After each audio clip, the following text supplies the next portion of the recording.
The following presentation contains the personal opinions and views of the host and their guests.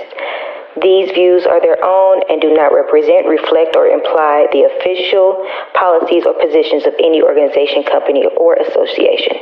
Viewer discretion is advised. Just high, for my 45, don't get out of line. Yeah. Ooh, pick a side. The double lines we cross is dollar signs. Yeah. Ooh, hold up, wait. I hear you just got paid, make it rain. She walking through Central Pay. Okay, the runs. Okay, the runs. What's up, family? We are back. Hope y'all enjoyed our last episode. We got some more to talk about today, y'all. So before we get into the full reality, we're gonna start with it's Super Bowl weekend. And so we gotta start with a small little sports segment. So I'm gonna kick it to Shay. Us off today with a nice little sports sprinkle on what we thinking for the Super Bowl. Who calling it? What we thinking? Is it because I'm a sports mom? Yeah, because you are sports everything, Shay. It has nothing to do with just being a wonderful mother. It's just a little bit of everything. I know that's right. Well, before I get too much into the football this weekend, so many of you have already heard that we do a fantasy football league in our cousin group. So I have to get out. I'm salty. You didn't even let me finish. So I gotta give a shout out to half of our podcast group, Marla and Mandy, because they both made it to the Super Bowl and Mandy overall. We do got to give Marla an honorable mention because honestly, we started this group because she did not know very much about football. I did. So what is it, year 3?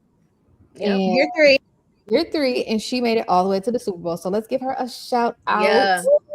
She be drafting good. That girl be drafting good. I gotta get on my Zoom. She be taking notes. Come on. Yeah. Listen, my place of employment has taught me some things since I've been there. And like literally, sometimes I draft off of colors, and sometimes, I really do be knowing the players. And so it's a mixture. It's a mixture of things. And I'm just gonna say with that, when I very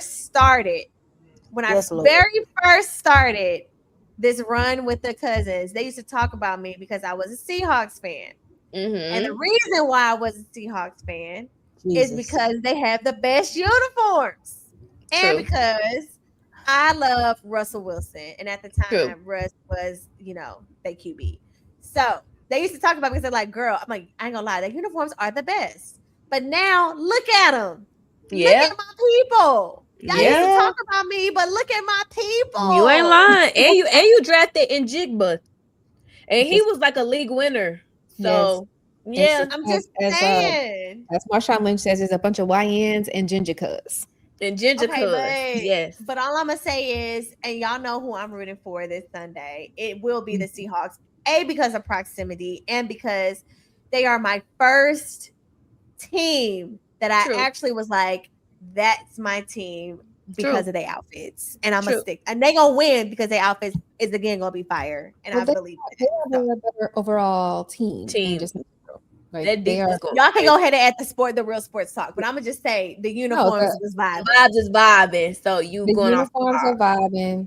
Their team is more multicultural, which is what we need in the world today. Everything that's going on. And also it's kind of like a redemption for Sam Darnold because last year he took them to the playoffs. He lost in the first round, I think. Yeah, really bad.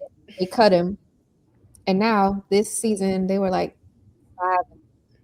Yeah, they're terrible. They're rookie. Literally out here wasting Justin Jefferson's good years, but I don't want to get into that. He was my team. I was sick about it. So Super Bowl this year, we got the Seahawks versus the Patriots. Yeah, which is interesting because these are both very young quarterbacks. Like this is like 23, 24, something like that. Yeah, this is second year in the league. Like super young. So I'm rooting for the Seahawks, but we got another Seahawks? I wouldn't be mad if the Patriots won because that means that Stephon Diggs gets a ring. Right. That means Cardi So I'm really bad at that. I think I'm I on the pay Patriots root side. for the Patriots because I'm not patriotic right now.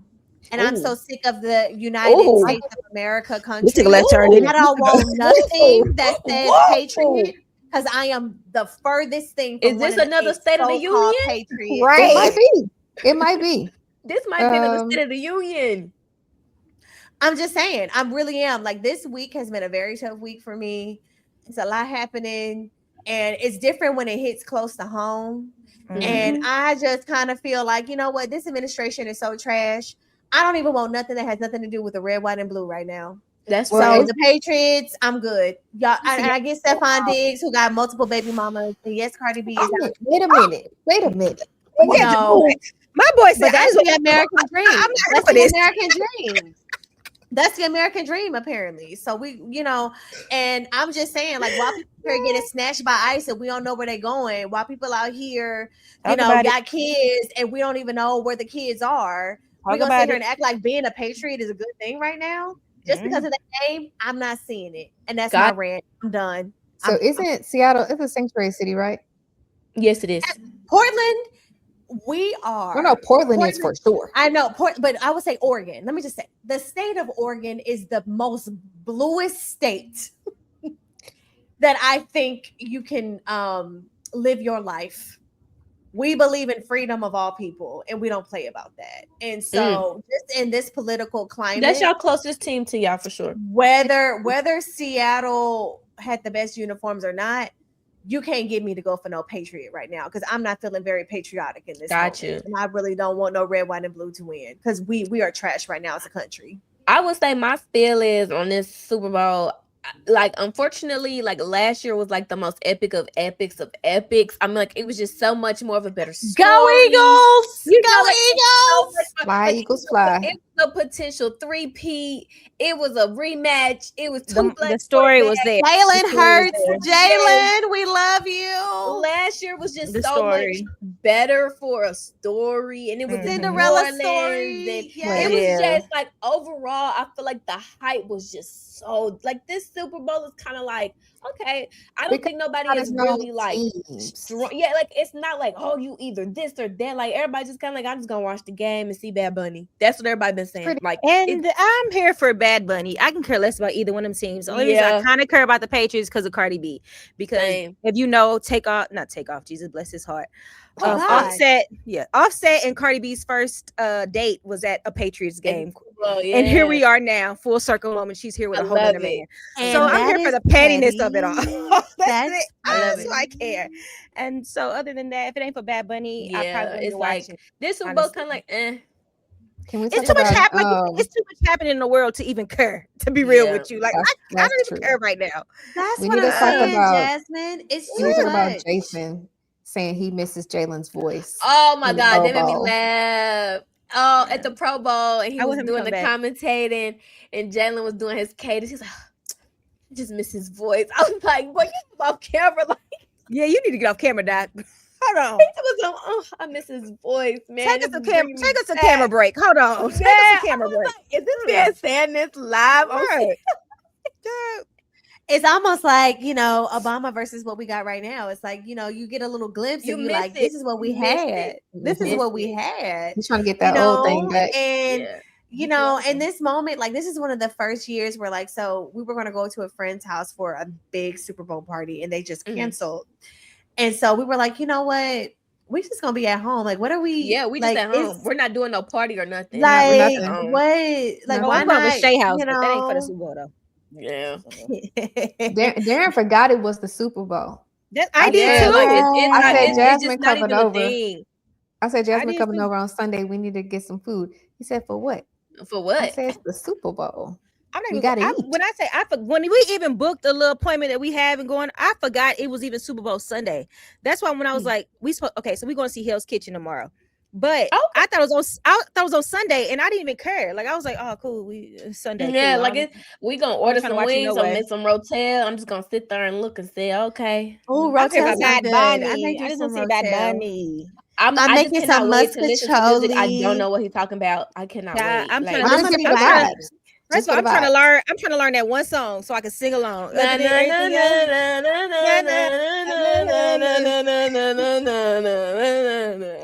kind of like Selena. We don't know none of Selena's words. We don't know what she's saying. I do actually, Shay. I do know what Selena is saying. Bitty Bitty Bum Bum is very important to me. I really want Cardi B to pop out. Cardi B. I want Cardi B to pop out. They got I Like It. That is a smash hit. Like that's the one they have together. Yes, that's Bad Bunny on that track. Oh, yes. So Bad Bunny, when J-Lo and Shakira did it, he did I Like It with Shakira. Exactly. So he need to Cardi. Let's do it. You finna start your. I like Dallas. I like time. I like it. Yeah. Okay. No one love the Kids Bop in that song. That is. I didn't. The fact that that's the Kids Bop song is crazy. All right. They some skilled writers. Love it. It's hilarious, but she loves it. I tried getting Israel to listen to Kids Bop. He just said, "Girl, where is Marlo loves it. She loves the Bruno Mars songs for sure." But he was. But what I will say is, so we just gonna see at this point, like we were way more invested last year because the Eagles was, doing the thing. Jalen, I still believe in you. We're gonna see it next year. But with that, I just feel like this Super Bowl don't feel like I really care. Now, I will say in the state that I am in. It's high energy here. It is very high energy. Because they're y'all neighbors. Yeah. Very high energy in Oregon. A lot of people that live in Portland migrated from Seattle, vice versa. So, like, Seattle Seahawks is the closest football team that we got. Yep. So, it is a very big deal for us. So, of course, I'm rooting for Seattle. Listen, Russ, I know you ain't with Seattle no more, but you introduced me to football for real, man. And so like Seattle, I just feel like, I'm gonna wear my stuff. I'm gonna wear my stuff on Sunday. I'm a rep. Heard you. You should. That's where I'm at. And I am not really feeling like very patriotic right now. So I can really care less. You, girl. I'm thinking about just bringing my Kindle and just reading it while they playing anyway. I got stuff to do. I got things to do. He said I will be reading. I got about a quarter, and that's all I got. I got stuff to do. I got things to do. Because I also feel like this game is not going to be a high-scoring game. It's going to be very defensive. Somebody might win 10-3 or 10-7. Like it might not even be Mandy, like. I realize, and I'm not one to really say this, but I don't even know the quarterbacks like that. Like I'm like I don't even. I'm like white men. But that's because they white men. Girl, once the Eagles lost, the NFL lost me. I don't know what to tell y'all. Jasmine. Every time. If we lose, I'm out. No, it was a wrap for me too, Jasmine. I just didn't even care about the playoffs no more. Girl, I have not looked at a football game. Yeah, I was distraught. I don't. They said they going. I said okay. Sure. Yeah, all right. Cool. Well, listen, we're gonna move on to another major moment, which is the Grammys. Yeah. And so the Grammys took the stage last week. And so we do need to talk about just some highlights. So we're going to quickly go through before we get to our Bravo universe. What was your favorite part of the Grammys? I'm going to start with Shay. Shay, what was your favorite part? Since I know what y'all are probably going to say, I'm going to say the new artist section. Yep. I like how they all got a little section of their own, especially because I really like Dude that Sings Mutt. Leon Thomas. To say his name from the TV Love show. Him. Andre. Andre. I don't even know who Andre is. From Victoria. I just know Leon. I don't even know that boy. That's where he came from. So with Ariana Grande. Olivia Dean, one of my favorites. People didn't know that I'm actually. That's my question, Shay. I was about to say, Shay, who did you like? Because who you liked and who I like is probably two different likes. It do be different. Who did you like? Who did you like? For our listeners, if you guys don't know, Shay has an ear for music. She listens to everything. So Shay does not discriminate when it comes to music. So Shay, I want to hear your perspective. That's why I said I would know who Shay put me like. on all the white people. I'm not gonna lie, Shay put me on all good white people. How about growing up with Shay? The way that we used to watch pop-up videos. Shay actually used to know the trivia before the trivia came up of people that I was like, I don't even know who's even singing. It's insane. Like Shay is a trivia girl. That's all it is. What I wish they would have done is So they did a Pharrell tribute at like one of the Grammy parties. Yeah, and of course, my husband, Justin Timberlake, performed. And I would have liked to see that. Stop. Like, and how long have you and Darren been married? We're not gonna keep letting you keep version. calling Justin Timberlake your husband. We can't keep doing this. It's a problem now. How long have we been married? We can't keep calling him your husband. Future ex-husband is crazy. Like, what are we talking about here?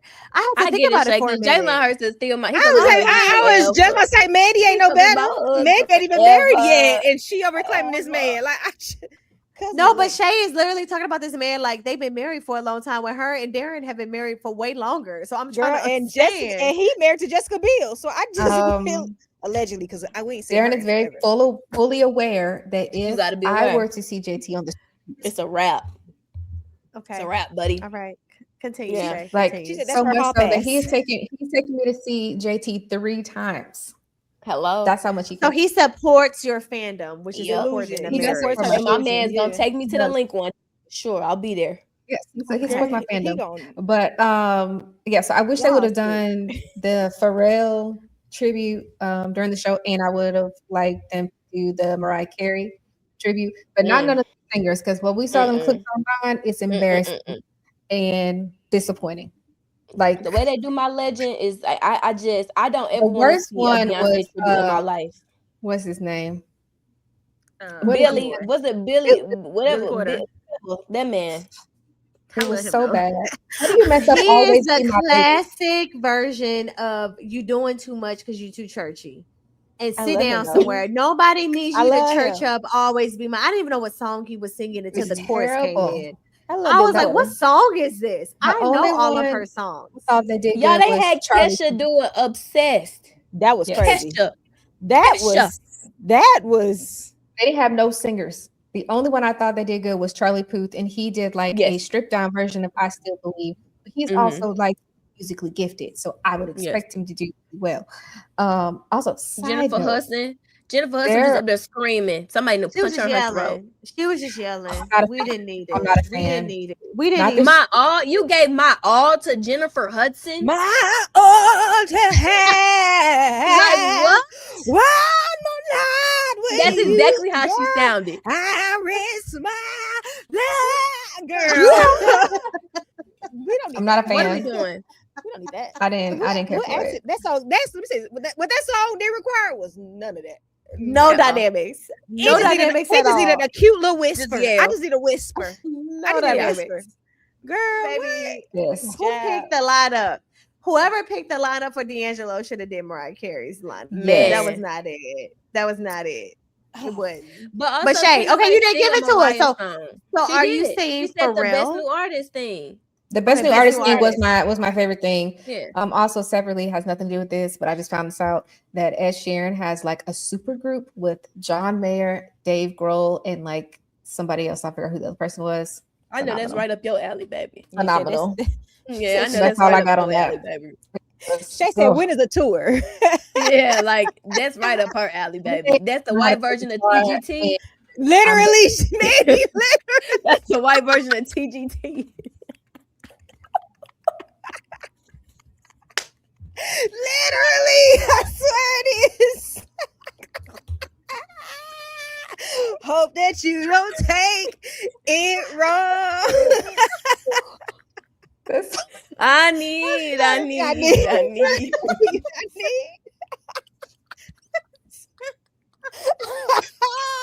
ain't never lied. Oh, that's amazing. Okay. That's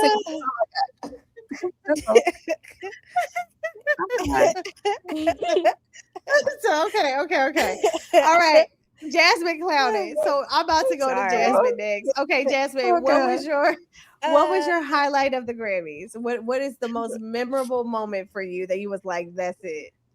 Okay, everybody know I have I have black ears. Everybody knows.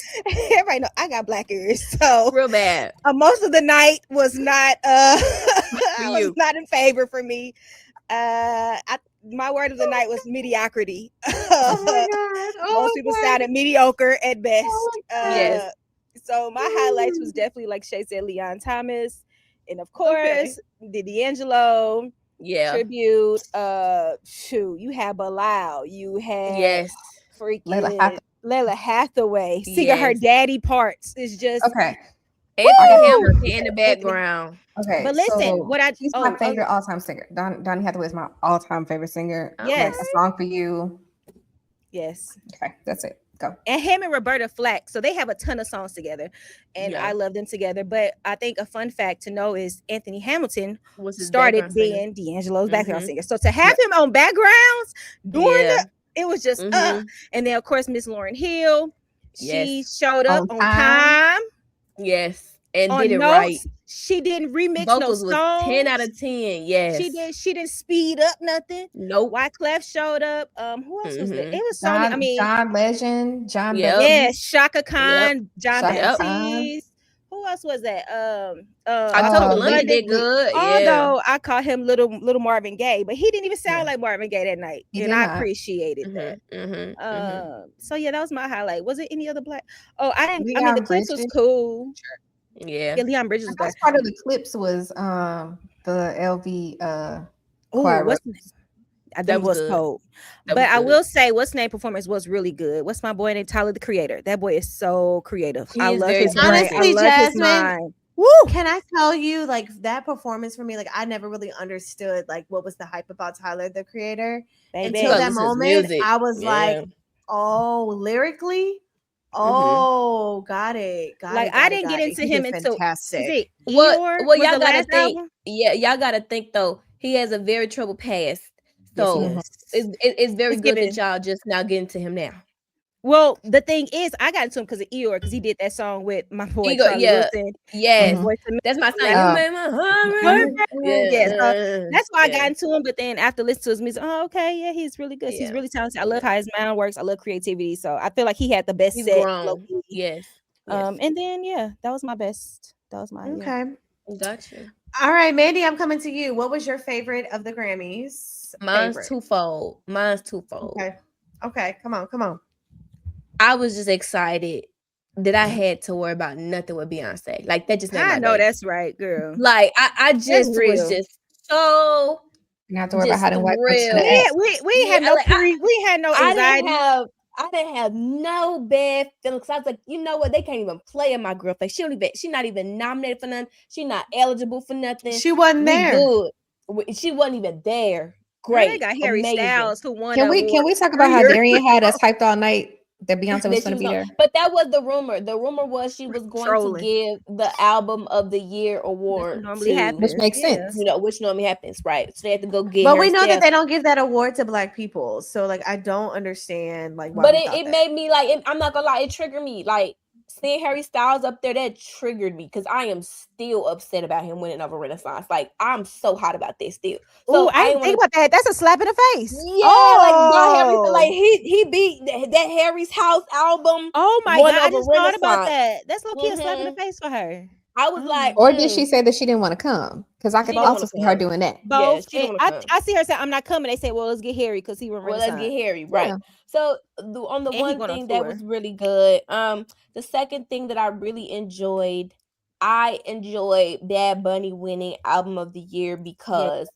ever since Jay-Z got up there and made that speech, went off last year, and they changed the Grammy board and they invited more people of color and they opened it up and made them actually listen to every single album before they can vote on it. Yes. It's not a coincidence that the first Black woman in 25 years won Album of the Year, and then the next year the first Spanish speaking album of any moment won Album of the Year.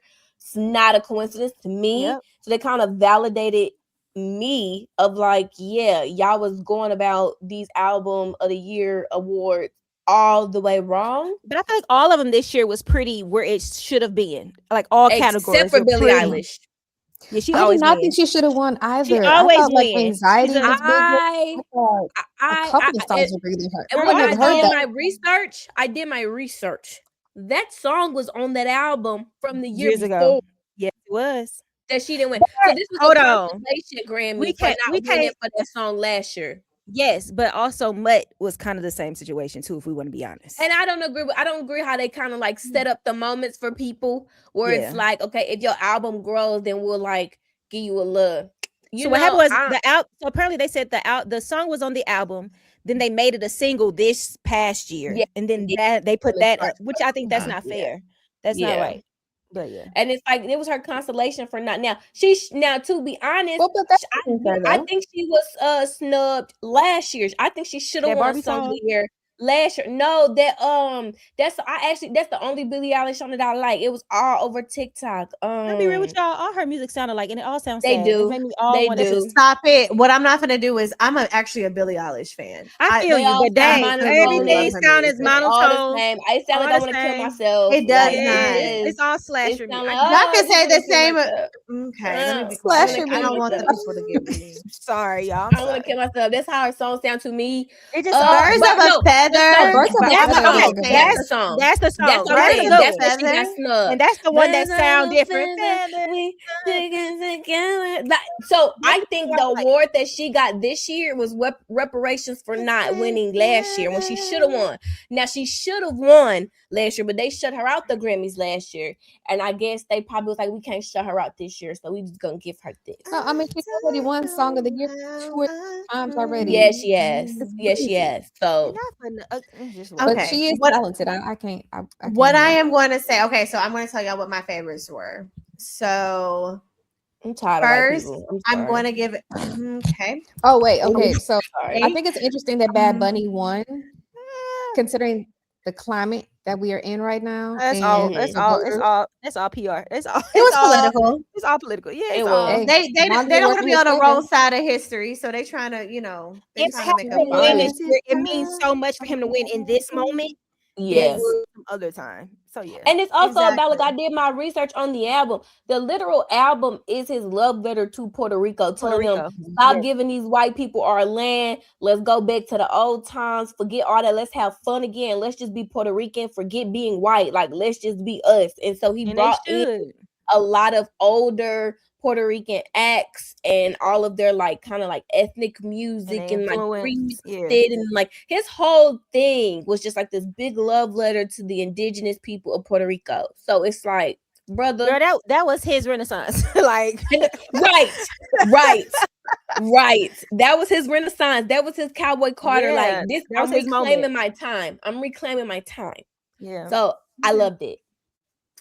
That's what I'm going to say is, so I loved a lot of the fashion.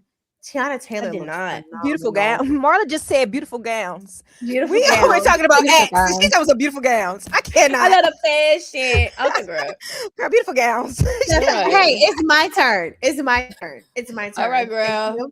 I love the fashion at the Grammys. Okay, girl. I am going to say for someone, I'm going to say a couple of things. So for those who don't know, we have family who is a part of the Grammys every year. This was the first year where we actually felt like we could just, not be on pins and needles. Yes. But they still were a part of the Grammy, like full stages and preliminaries. So if you haven't listened to the Baylor Project, they are phenomenal. I'm going to always shout out my family. I got it, girl. I got it. They keep playing with me about this vinyl. I love it. I got it and we love it. So what I will say is I really enjoyed what I remember about this year, watching their stories, seeing Jean on stage with Tashina Arnold and Robert Glasper and singing her heart down, seeing her being able to give an ode to Richard Smallwood on a major stage from a gospel element. I was like, this was one of those moments for me where I was like, my family is, I always knew they was dope, but like my family is like dope. Like Gene and Marcus, if nobody else ever give y'all flowers, they worldwide and Candy Boys. Watching y'all this one for me and like as a spectator, as just like someone who wasn't your family, just like spectating. I just want to tell y'all, like, y'all doing it, and like, I love what y'all doing, and I see y'all, and like, I just loved everything. I just loved everything that y'all did. So after that, Marla has always made it. If you know me, you know I'm gonna always, give flowers where I feel like flowers are due. No, I thought you was gonna end it there. I was gonna say this. Me too. All right. She said I like a pre-Grammys. Right. Festivities. Forget that. Damn. I'm not done. Okay, I was about So to go my last piece that I'm gonna say is, if you know me, I am a true lover of neo soul. I love Jill Scott. There's not an album that you can't talk to me about Floetry. I'm huge Maxwell. I am like neo soul was an era for me that came later in life for me in college, but it was so instrumental in my listening to music. Mm-hmm. And so D'Angelo's passing for me was really hard hit for me. Jesus, stop. Lord, I'm gonna cry. Jesus. I'm just it hurt me. That hit hard, baby. Baby, me and Israel's in the car going through it. No, I need y'all to understand, Angie Stone and Maxwell. Like, I'm looking at some of my favorite artists. You ain't got no business. My favorite artists on the planet, they're getting older. And as you're getting older, this was the moment for me where it hit my greats are getting older. And Jesus, so to get into a moment, who we got left with. Go ahead, girl. I'm not going there. But mediocrity. Go ahead. To get to a moment where we have not seen Lauryn Hill perform on a Grammy stage in 20 plus years. Yes, and she gives an ode to D'Angelo. And one of the first things that I said was, "Wow, not like that, Mandy. Nope." But what I will say that I kept saying, so Darian recorded the whole thing, and I kept saying it almost brought me to tears that I loved. They didn't let nobody sing D'Angelo's part. Mm-hmm. They still played his voice. When they played that voice with that keyboard. Oh my God, the piano scene! I said, I was legit in tears. Let me tell you something. That's how I know somebody black produced this year. Yeah, don't let nobody sing that part. That's black stuff. When you have a prop to represent people, that's black stuff. I was so emotional on that performance for me. Yeah, right. I was just like, oh my God, it brought me back in a time of this is some of my favorite music. D'Angelo, and y'all know, I joke all the time, I work out. For those who don't know, I work out at 5 a.m. in the morning, and I'm a Pelotoner, and you can take as many Peloton rides as you want, but there is a cool down ride that I stick to every single week, and it is one that has D'Angelo, How Does It Feel, and Maxwell's Woman's Worth, and it's a 10-minute ride, and when I tell you she doesn't talk the entire ride, it just lets you listen to the music. And every week, I get so emotional. So to sit here and see that this man is no longer here, and to just hear his voice and what he could do with his voice, I'm going to say the D'Angelo tribute for me, of course, was my favorite thing. Mm-hmm. It took me to a place. I think this was the first time the Grammys got it right with the people that they chose to actually represent the artistry of who this person was. I just personally was just almost in just awestruck of just it just. Now, what I would have loved though, if y'all would have brought out Music Soul Child, a Maxwell, and a Floetry to do some of the people that was really, really close to him that also had his sound, would have been amazing. But I also understand, we couldn't do it. I'm sorry, because it wasn't long enough. I hope BET goes 30 minutes. I need a 30-minute tribute. But what I'm also hearing, what I'm also hearing though is they got a lot of flack. Although it was absolutely beautiful, my favorite portion of this entire segment, the family was not invited to the Grammys to see it. Yeah, they was. The son was there. No. They're saying the actual his family was not present. They were not invited to the Grammys, is what they said. So they're saying that they're going to actually do a tribute to him. The Grammys is going to do a full tribute to him. So I'm really looking forward to that. I'll be right. Honestly, it needs to. They need to, because if you really look at it, what he contributes to music, legitly, you don't have a Leon Thomas. You don't have. That's what I'm saying. You got Rocket. You got all these. He don't have a Leon Thomas without D'Angelo. You don't have a lot of these artists without D'Angelo. He literally switched how music was done. Listen to the ending of how does it feel just abruptly stop as it climaxes. I'm not even gonna lie. That video, it probably awakened some things in me at a time when I first saw that video. Okay, hold on, Jesus. All right. You took it too far. We're gonna move on from there. I think that was the first time. We didn't talk about Raphael Sadiq was on there too on the stage. He actually wrote "How Does It Feel." So yeah. Shout out to my neo soul artists. I know it's not a genre that people say neo soul anymore. Shout out to India Ari. Shout out to. No, it's not. It's just not. Let me tell you something. Hold on. We are grown, and a Jill Scott record is about to drop. We are grown. I can't wait exactly a 10. Yeah. Period. We are grown in the era of a Jill Scott record right now. If T.I. can put out a traditional album, Jill Scott, I'm ready for you. Hey, did y'all hear Juvenile? Baby, that's my jam. I just want you to know that's my jam.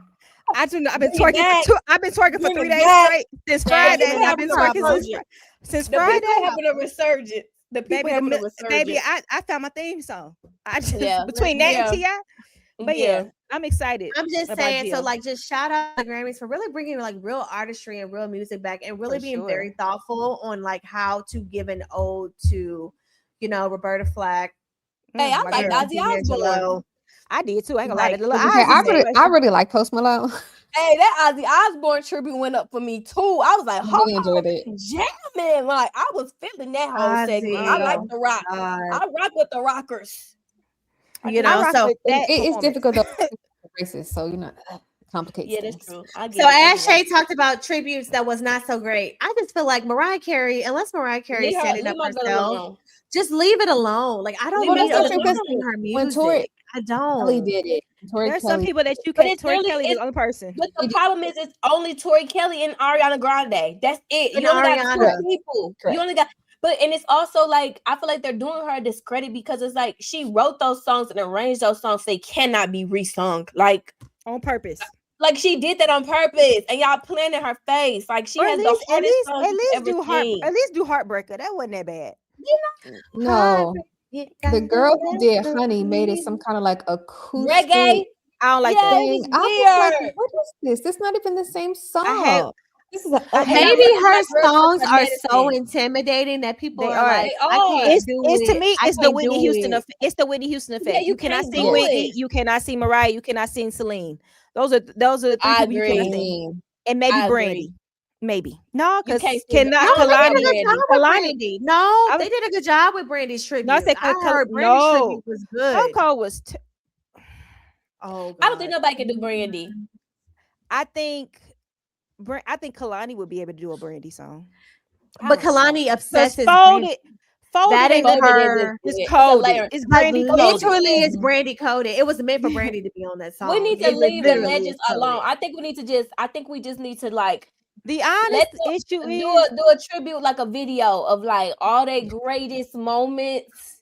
Maybe said no singers. Y'all put the videos of Mariah landing a chase, and they better be glad my girl took her Prozac that morning. They better be glad my girl took her medicine. You're right, because she did not get real Mariah. You're right. But I think Patti LaBelle did a great rendition of her song. And she always does. It's Patti. All the octaves. Patty gonna make hers song up. She gonna make hers. Patty's doing Aretha song up in Aretha face. Patty toe it up. Patty gonna do hers. But that speaks to the legends. These kids ain't good, y'all. Legends only. Legends. These kids ain't good today, y'all. They can't barely sing. They can't sing the ABCs good. Like, let alone. I'm gonna tell you this. It just showed me once again. I'm tell you this now. When it gets to that time, they think they're gonna start doing some stuff. I'm not watching any Beyonce tributes. I will not be eligible for the Rock and Roll Hall of Fame next year. It's gonna be I don't want it. I don't want it. If you don't let her get up there and sing, sit down. I don't want it. I don't know who I think could even. Nobody. I think Chloe Bailey can do it. I think Chloe Bailey. But here's the issue: they can sing, but they can't perform. I feel like with Beyonce is you're either going to have a good performer or you're going to have a good singer. You're not going to have one that can do both. No, you're not going to get both. Tiana gonna have to do a dance. Sierra gonna do a dance. Chloe gonna have to sing. Baby, do a 2-step. And that's just what it's gonna have to be. You just mentioned that. That made me think about the one they did for Usher on BET, and I thought it was horrendous. I hated that. He had all the women. Oh my God. And I said, and there's so many men out right now that's doing R&B. This the best you can do, Usher. But that's some BET stuff. I think they already, but BET already had them there, and they didn't have to pay for nobody else. I think the issue with that one was they didn't want to pay for nobody to actually. And him and Chris Brown was beefing. So yeah, they were. I was gonna say, if you don't let Chris Brown just get up there and do a little 1-2, that's my last thing I'm gonna say about the Grammys. I was happy to see Maurice there at the Grammys. He was there. It's time for y'all to forgive and let's give us what we need, because how many years he need, baby? It's been like 2 years. This the golden era, and we missing it because y'all are being ignorant. I'm sorry. If she forgive him, y'all let it be, because y'all letting these folks that's on stage right now done did all kind of stuff, and y'all they've been in the Epstein fast at this point. Like, okay, let's stop. Enough. It's selective outrage for sure, and I'm sick of it. So okay, so that's the Grammys, y'all. We want to hear from y'all. We want to hear what y'all favorite parts were. Shout out to the legends. We're going to continue to talk about it, but like, Shout listen, Music Soul Child. All I know is if it ever comes down to time where they finally start honoring you, I don't want to hear anybody try to sing your stuff either. That's going to be hard. That's going to be hard. Lucky they can. He did good. I didn't like that song they chose for him though. But I agree. But I'm saying, like, if it was, I like Lucky Soul Child. If he did, if there was a Music Soul, get him up there. Teach me how to love. But I just don't understand. But like, teach me how to love, and like, his vinyls cost a lot too, Marla. I looked up his vinyls. His vinyls are very pricey. I got some, baby. And I got they pricey, and they pricey. Y'all gotta go to Western Ave. Y'all gotta go to those like. We got a vinyl shop right up the street from us of like a guy that like started his own music shop. So like we talked to him about albums that we're looking for and like stuff that he got. So like, and he be giving out free albums too for like when stuff like don't be selling. So, I live in Atlanta. All that's out the window. It's gonna be they gonna bust heads. Sorry, y'all. All the vinyl stores. Mandy, you need to go to little places. I mean, even the ones in Chicago ain't doing what y'all doing. Y'all trying to hit a hit. Yeah, Atlanta, everything. The next time you come to Portland, we'll take you to like we literally just found one that's like right up the street. That's like he just opened up his. Go to like vintage. If you come to St. Louis, go to Vintage Vinyl. They also Vintage Vinyl is great. We took a bunch of vinyls that we found in my mother-in-law's condo there to Vintage Vinyl. Like my favorite is my man and Frankie Beverly live in New Orleans. That's my favorite. Why you ain't keep those? We didn't keep because Darren didn't have a record player, and it was this whole thing. You can buy a record player, but now he has a record player, and now he wishes he mad. What? Vinyls are important. I'm at that point now where it's like do y'all realize we at the age where like everything that the parents do kind of makes sense. Yes. Like I want my stuff to be separated now. I ain't gonna hold you. I want my camera, I want my phone, and I want everything. I like my stuff to be separated. Right. It makes so much sense now. Everything being on my phone, it just ain't the same. It's not. I don't like streaming no more. It sound different. I don't listen to whole albums on my phone. Like a vinyl just make you sit down and listen. It does. It forces you. One thing. So while I'm here, shout out to my girl V Vanessa because you blessed me this week. That's crazy. I'm still jealous. And I just want to say, so for those that don't know, just dropped those. Toni Braxton just in January decided to put her albums on vinyl, and sis was like, you know what, Marla, do you like Toni Braxton? I was like, girl, what? Who don't like Toni Braxton? What are you talking about? She's like, I got some vinyls. Marlo, she said, I got a vinyl. I was like, oh, I would love a vinyl. I walk into work, y'all. 3 of them, all her albums. That's crazy. Had 3 vinyls sitting on my desk, beautifully displayed. And mind y'all, this is my birthday twin. And when I say my birthday twin, this is my August 4th birthday twin. Y'all the worst type of Leos. Y'all strong. Y'all very strong. We are very strong. Us and Obama, because Obama is also strong. August 4th, baby. Oh, okay. And Meghan Markle, very strong. And Meghan Markle, we are great. We are great Leos. Okay. Jesus. So listen, I just want to say shout out to my sis. Thank you for blessing me this week. I love you. Okay. So with that, we're going to move on to Bravo Universe because now we got to get to the meat. We got some stuff that happened in Bravo, y'all, that we got to talk about. Yes, and we are only going to talk about our beautiful favorite Black shows, Real Housewife of Potomac, and we're going to talk about Married to Med because a lot has happened in the Bravo universe with that. So we're going to kick it off first with Married to Medicine. This has been a phenomenal season. Let's just say thoughts. Let's just get it out. Just phenomenal run. Get it out. Like Married to Medicine has been an golden underdog. age. Yeah, it has been an underdog for so long. I'm happy to finally see them get their just dues. The ratings are through the roof. Like Married to Medicine is killing it. And I'm gonna start there and then y'all go ahead and take it to like more details as to where we should go for Married to Med. I want to start with Dr. Mimi. Oh my God. Okay. I love Dr. Mimi. So go ahead. Yeah, I'm with you, Marla. I love Dr. Mimi. Go ahead. So let's go. Go ahead with Dr. Mimi. I can go for Toya. I'm gonna tell y'all right now, listeners. This is gonna be a Toya conversation. And Mandy, God, are we talking about? Are we going to talk about the? Are we talking about the interview? Are we starting with? No, I think no. I think we need to start first with where we left off with the episode on Sunday. Right. The interview happened later, so I do think we need to discuss Sunday. The biggest thing that happened on Sunday was the blow up between Heavenly and Simone escalated. The ladies tried to do some mediation, but some people did not want the mediation. And so what they did decide and said was like, look, Heavenly, we gonna let you talk. Nobody interrupt Heavenly. We're gonna let you speak and let you talk and get everything out. And then when Heavenly is done, we are gonna let Dr. Simone go. And anybody else that have any issues, we will then let you go. But when everybody be talking, it's too much. True. So we gonna let Heavenly have the floor so she can get everything she needs to get out. Everybody agreed. Everybody like, yeah, cool, agreed, cool. Heavenly starts talking.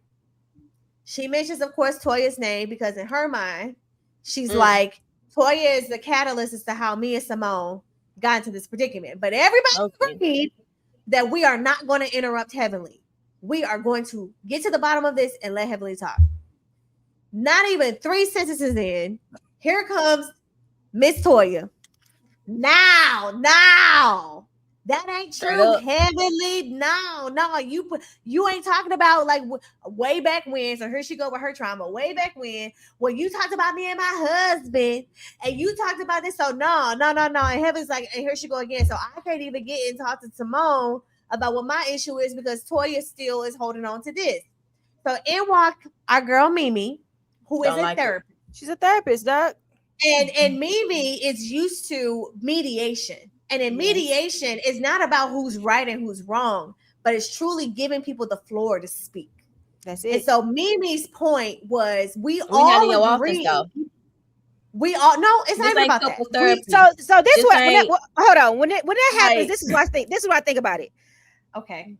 All of us have jobs, and when we see things that happen that deals with our job, like Marla, what you do for a living, and when you're able to see this is something I deal with, you bring your expertise into a situation. 100%. That's what I feel. That's a natural progression. If we were talking about home decor, I guarantee you Toya would have piped up and said, "No, because them pillows, da da da da da," because that's what she does or whatever she likes to do, and she's good at it. I don't think when you're in a situation, you have a friend group, and my job is this is what I do for a living. It's going to come and show up in everything you do. So I feel like you cannot get mad at her or say she whack or call her she's not a good friend or she don't know me because she's trying to psychoanalyze you. That's what everybody does. If I'm a psychoanalyst, that's what I do. I'm a psychologist. I see behavior. I study human behavior. And if I see a pattern, I call the pattern out. And that's all I have to say. Jasmine, you spoke facts. So with that, Mimi, like, okay, we're trying to get to resolution.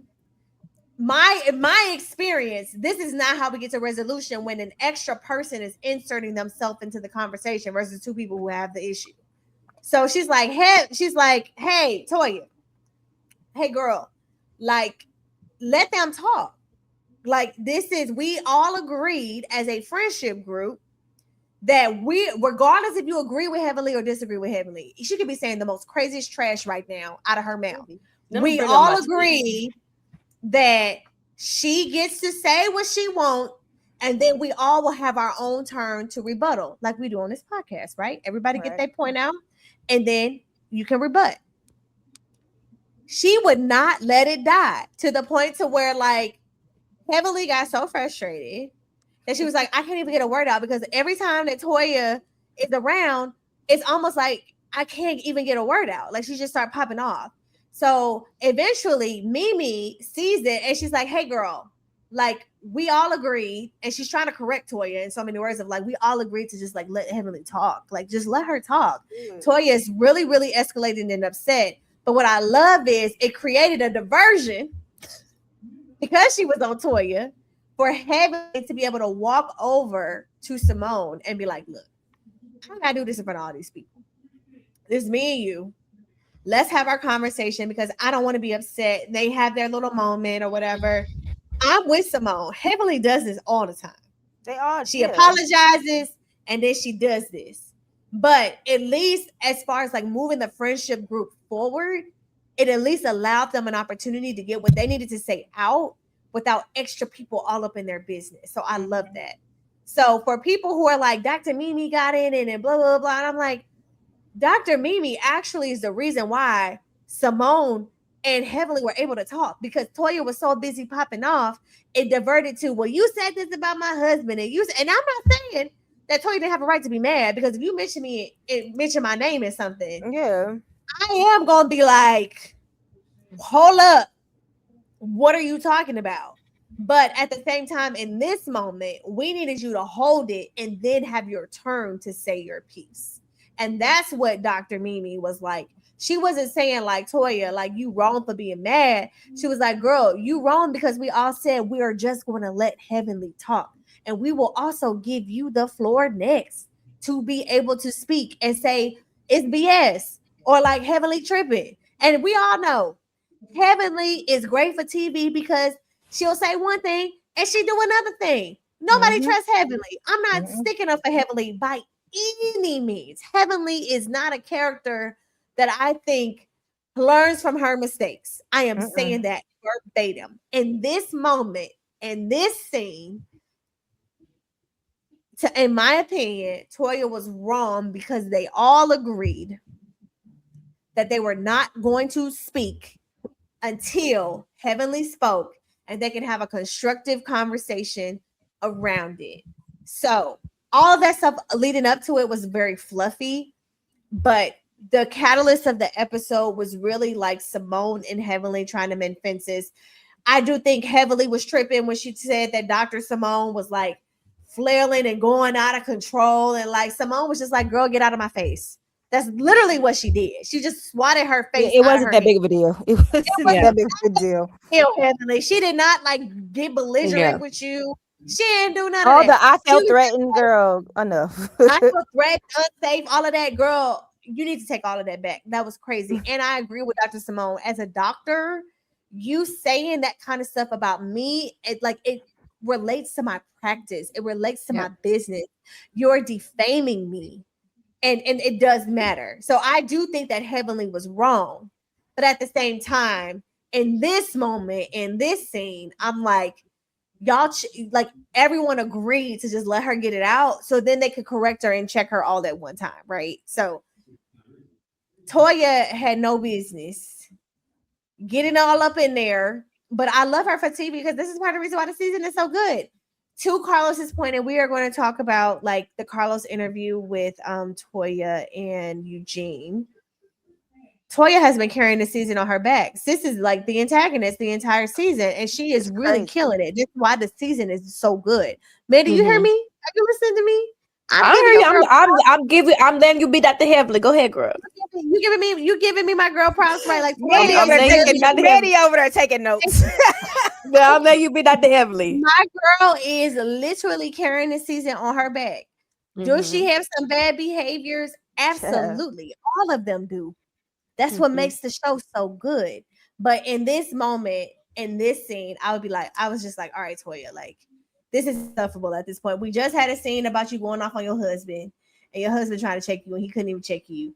Now we got a scene where can't nobody control you here. And we just like, I'm not saying you wrong for how you feel. I'm not saying that at all. Because Heavenly has done a lot to you and your family. Not saying that. In this moment, we needed you to just be quiet and just agree to just be quiet, let her have her moment, and then we would have gave you the floor. So I'm gonna let y'all go. and talk about like this specific scene. What are your thoughts on like? All right, I'm ready to put my Toya cape on. Go ahead, baby. Strap it on. I'm just gonna read a couple of tweets. I'm just gonna read a couple of tweets that the people was tweeting first. Go ahead. Because you said nobody else interrupted, but I recall other people in that conversation. This, and I quote, this has 2,000 likes, by the way. Mimi's dislike for Toya is clearly clouding her professional judgment, and it's sad to see. Contessa commented, which she did. Quad commented, which she did a million times. Yet only Toya was ridiculed for doing the same exact thing. I don't respect it when the so-called voice of reason moves like a hypocrite. And I'm going to use that as my starting point. Because Miss Mimi, I would give you your just due with the psychiatrist. Let me control this situation if it was on both sides.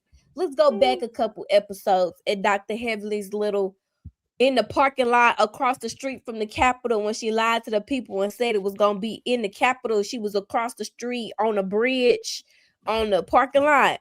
Yeah. Let's go back to that. Oh my God. My God. And in that moment, Dr. Mimi decides to come up to another newbie. Mind you, this is her first full-time season. She was a friend of last year. And was also very much neutral. I liked her. She brought new, fresh energy. I know she probably was filling everybody out, so it's going to look a little different. I think what happened midway into this season, she realized I'm just kind of here. Let me kind of bark up a little bit. Let me figure out how I could get up in this situation to prove why I should be a full-time cast member. So I think she decides to go on social media. In my head, this is what I'm thinking. Go on social media. She's like, who the cool girls? You know, that's how the people do on the TV shows now. They try to be on the side of the quote-unquote fan favorite cool girls. And to be honest, Dr. Heavenly, Quad, they have I would say that they are, would y'all agree that they're like the fan favorites? They're like the ones that like people talk about the most. I would agree. Toya is definitely, she's not a fan favorite. She's a fan antagonist. Like, she gonna get a lot of talk because she's really the one in the group from season 1 that's had beef with every single person on the cast. Toya actually fought. So absolutely, and has fought somebody season 1, and boy, yes. I did not like Miss Toya Bush Harris until maybe season 4 or 5. I could not stand that lady. She mellowed out. Yeah, I could not stand that lady. But even in that fight, what's her name? Mariah instigated that. She did. Her mama did. Her mama definitely did. But sure. I can admit Toya was wrong for being in a hair salon gossiping about that girl kid's dad and Ada not being the dad. So like that's how wait. What I miss? Season 1, the reason why Mariah and Quad got into a fight because somebody at the hair salon went and told Mariah that Toya was down there saying, yeah, y'all know Lauren ain't Aiden. So I did not like this girl. Oh, you did not like this girl. You need to get your head knocked off your shoulder. I did not like this girl. Because we don't do kids. We don't do the kids. We don't do the kids. I did not like that. I did not like that at all. So it took me a while to become a Toya fan. But my point that I'm trying to make is my girl that had beef with everybody, and they want to say she hold grudges. But honestly, that girl has made up with every single person that she's ever had beef with except for Heavenly. Like literally, like it's like a deep thing there. And the thing that's like even more layered with them is Eugene was hired by Dr. Damon early in his career. And they were Mandy, bring the facts. You know what I'm saying? So it's a deep history there because they were brought on as like, oh yeah, this is Dr. Heavenly, like her and her husband. He hired Eugene. We go to them for advice. Like that's very much how her and Toya was in the beginning. Then down the line, things happen. So I think in that moment, it's just like anything Toya does, she is like the punching bag of the group, to be honest. And it's some of her own doing. It is some of her own doing. Like she's the only stay-at-home mom. Agreed. And I think that's what it is, Shay, too. If we want to really talk about it, I feel like because everybody else are doctors, Toya has always had it harder because she truly is a stay-at-home wife. Yes. And and I think they discredit even Dr. Jackie. Like they would discredit her very quickly. From season 1. Yeah, from season 1. So go ahead, man. Go ahead. And so I think it's just become over time, it's just so easy to just beat up on. It just is. And a lot of times she make it easy for them. I'm not gonna lie. Like you yelling at your husband at that event in front of them people, my girl. I mean, dang. I mean, it's like it's gonna be so easy. See, the difference is Darian would have cussed me out. And so I'm about to say everybody would have had to leave. Yeah, like, but everybody would have had to leave because everybody would have been uncomfortable. We're gonna get to the interview because they talk about that whole because that man has the patience of Job. Because I better they talk about that whole shit. So like everything that y'all are saying. They had me thinking he was an abused husband. Yes, they did. Agree. And we'll get into the interview to like peel back the layers of the situation because they talked about that in length. Like everything that y'all are saying, Carlos was okay. People say you hate your husband, he don't deserve you. They want to take your husband from you because they want a good man. Like, oh, Carlos went like bad. Like he went in. I didn't finish it, so we'll talk about it. Absolutely. And so my point is, in that very moment, I felt like everything was kind of skewed, especially from like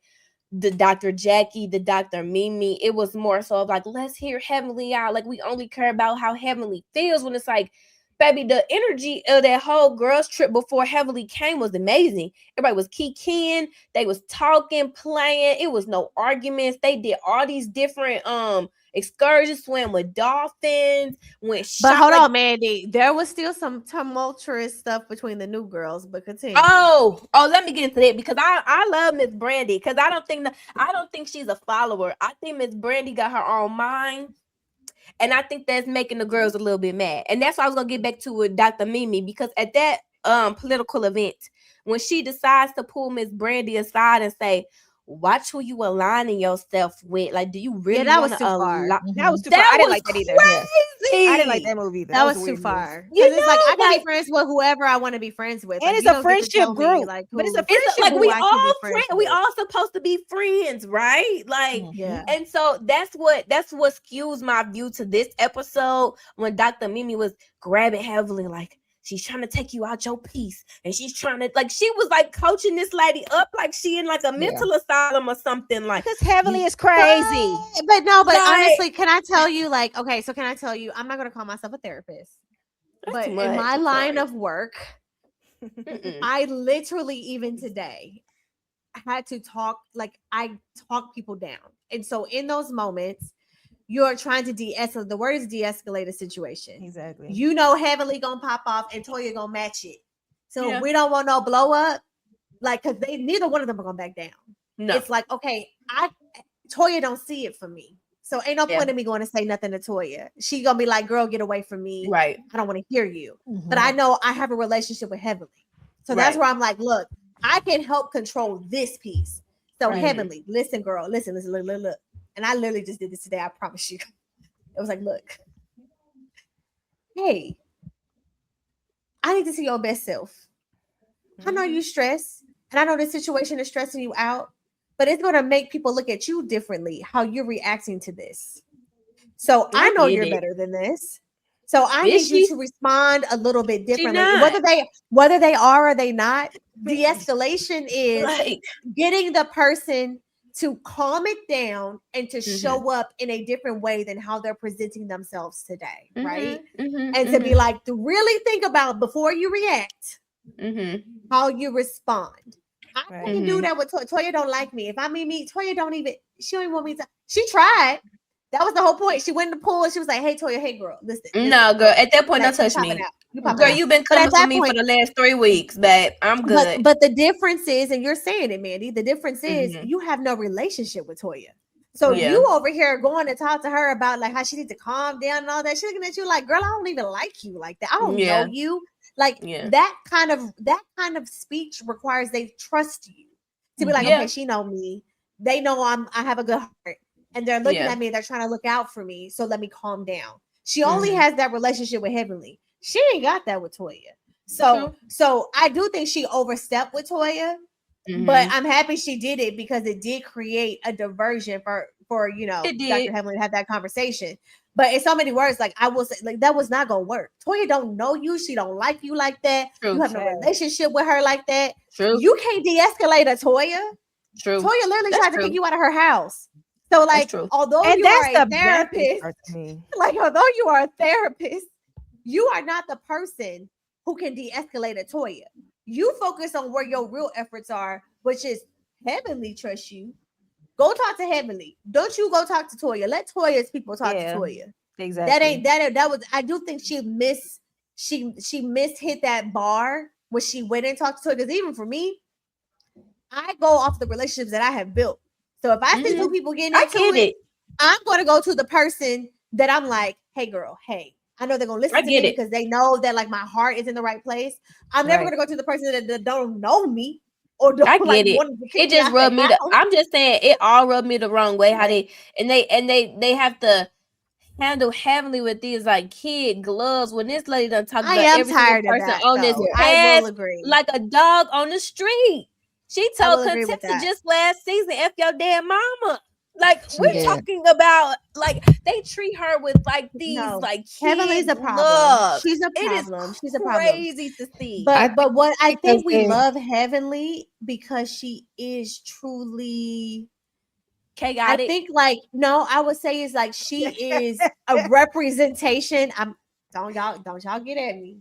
But she's a representation of who people show up to be today.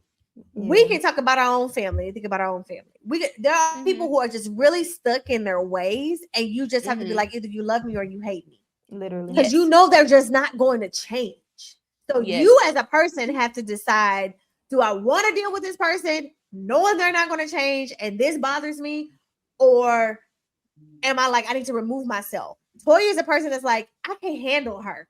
Anything about her, I can't. Like I don't even. There's no reconciliation. I don't even want to be around this person. Right. Like she's done too much to me and my family for me to even want to even have a normal conversation and be around. I could be around her, but y'all asking too much for me to be like, woe is Heavenly. It's never coming from me. But then you have other people like what's her name? Dr. Jackie, who looks at her as Heavenly is a fixer, and I have more patience because I see the good in her, and I know that she can be better, and she hasn't given up on her changing her ways and her being different.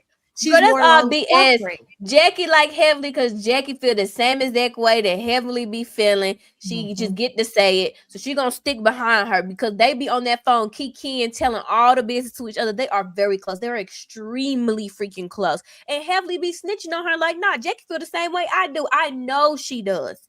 And like I sent y'all that tweet, I think the main issue in this group is the breakup of Dr. Jackie and Dr. Simone's best friendship. Let's talk about it. That's the main issue. The main issue is neither one of them can see it for the other because of their friendship with the other. So Dr. Jackie cannot see it for Simone because her and Toya are best friends. Dr. Simone cannot see it for Dr. Jackie because she is Heavenly best friend and she always takes up for Heavenly. And they're just never going to get over that. And that friendship rift, it's like, when you've been best friends, bro, when you've been best friends with somebody for so long and an outside person can come in and take your best friend.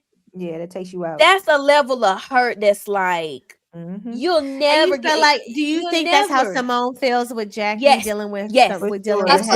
It's not Jackie. I honestly, this is what I would say. I don't think Jackie is truly hurt by their friendship breaking up. I'm gonna be honest.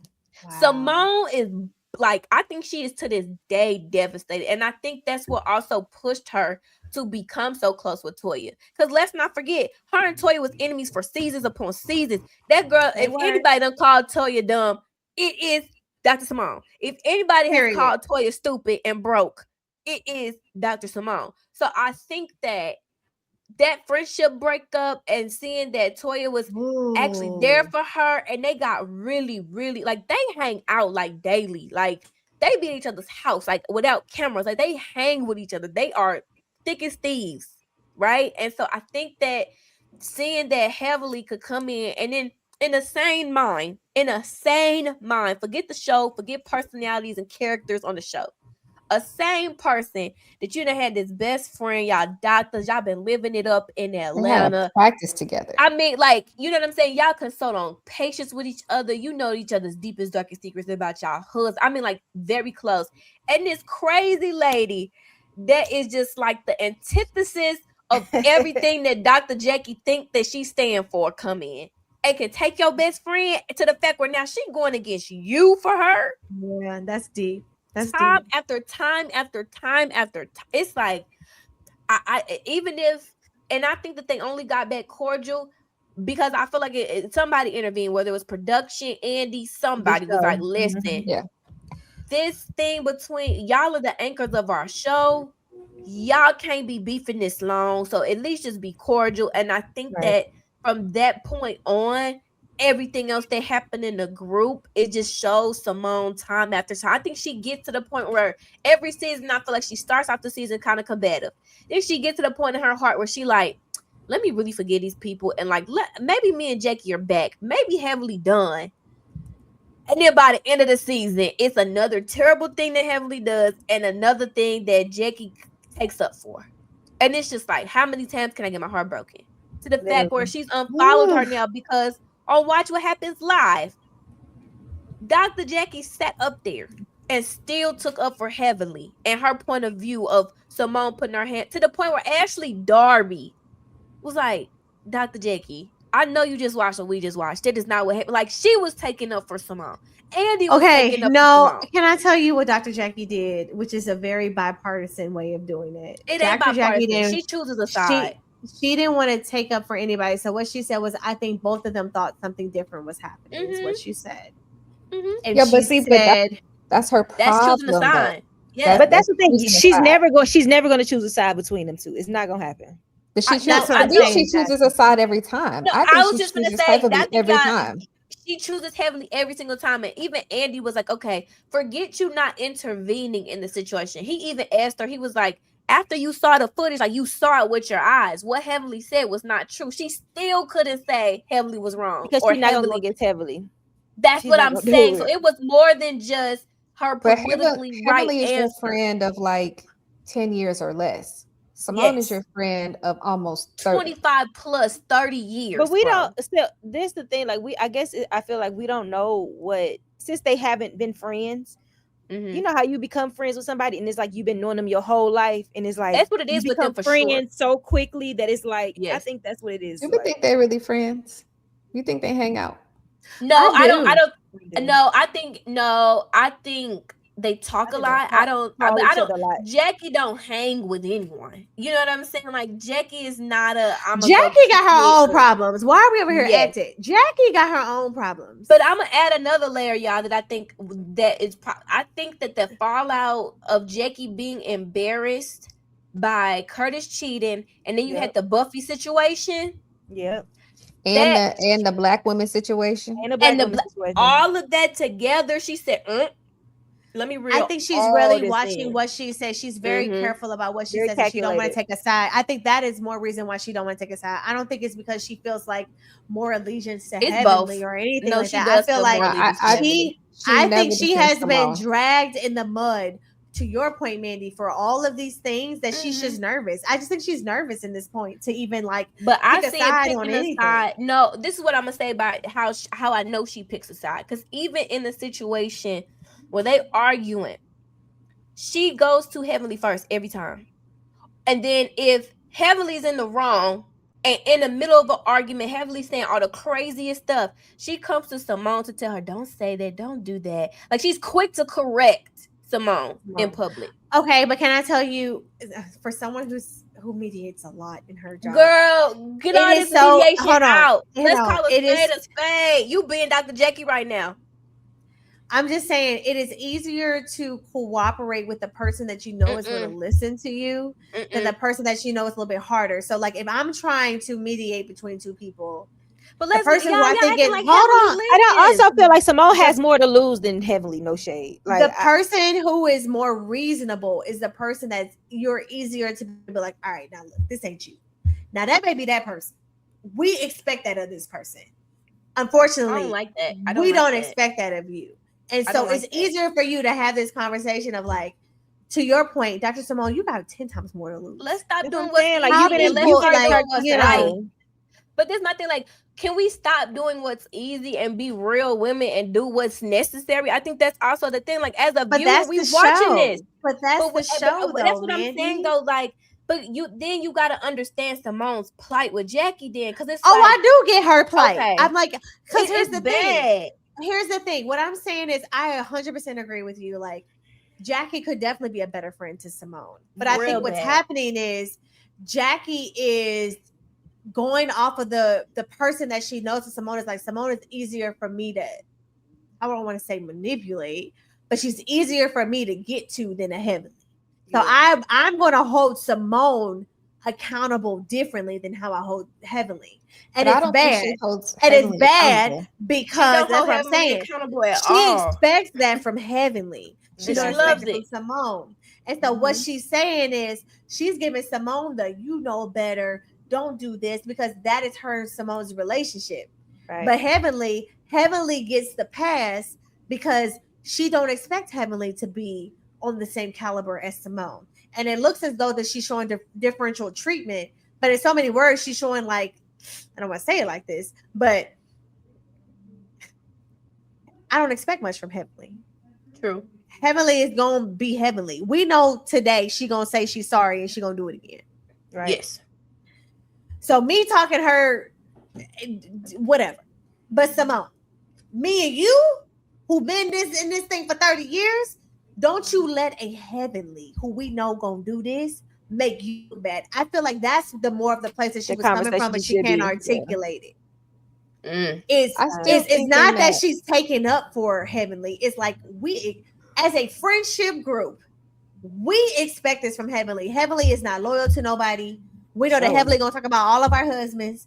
We know she gonna talk about our marriages. We know that if she could throw any of us under the bus, she gonna do it tomorrow.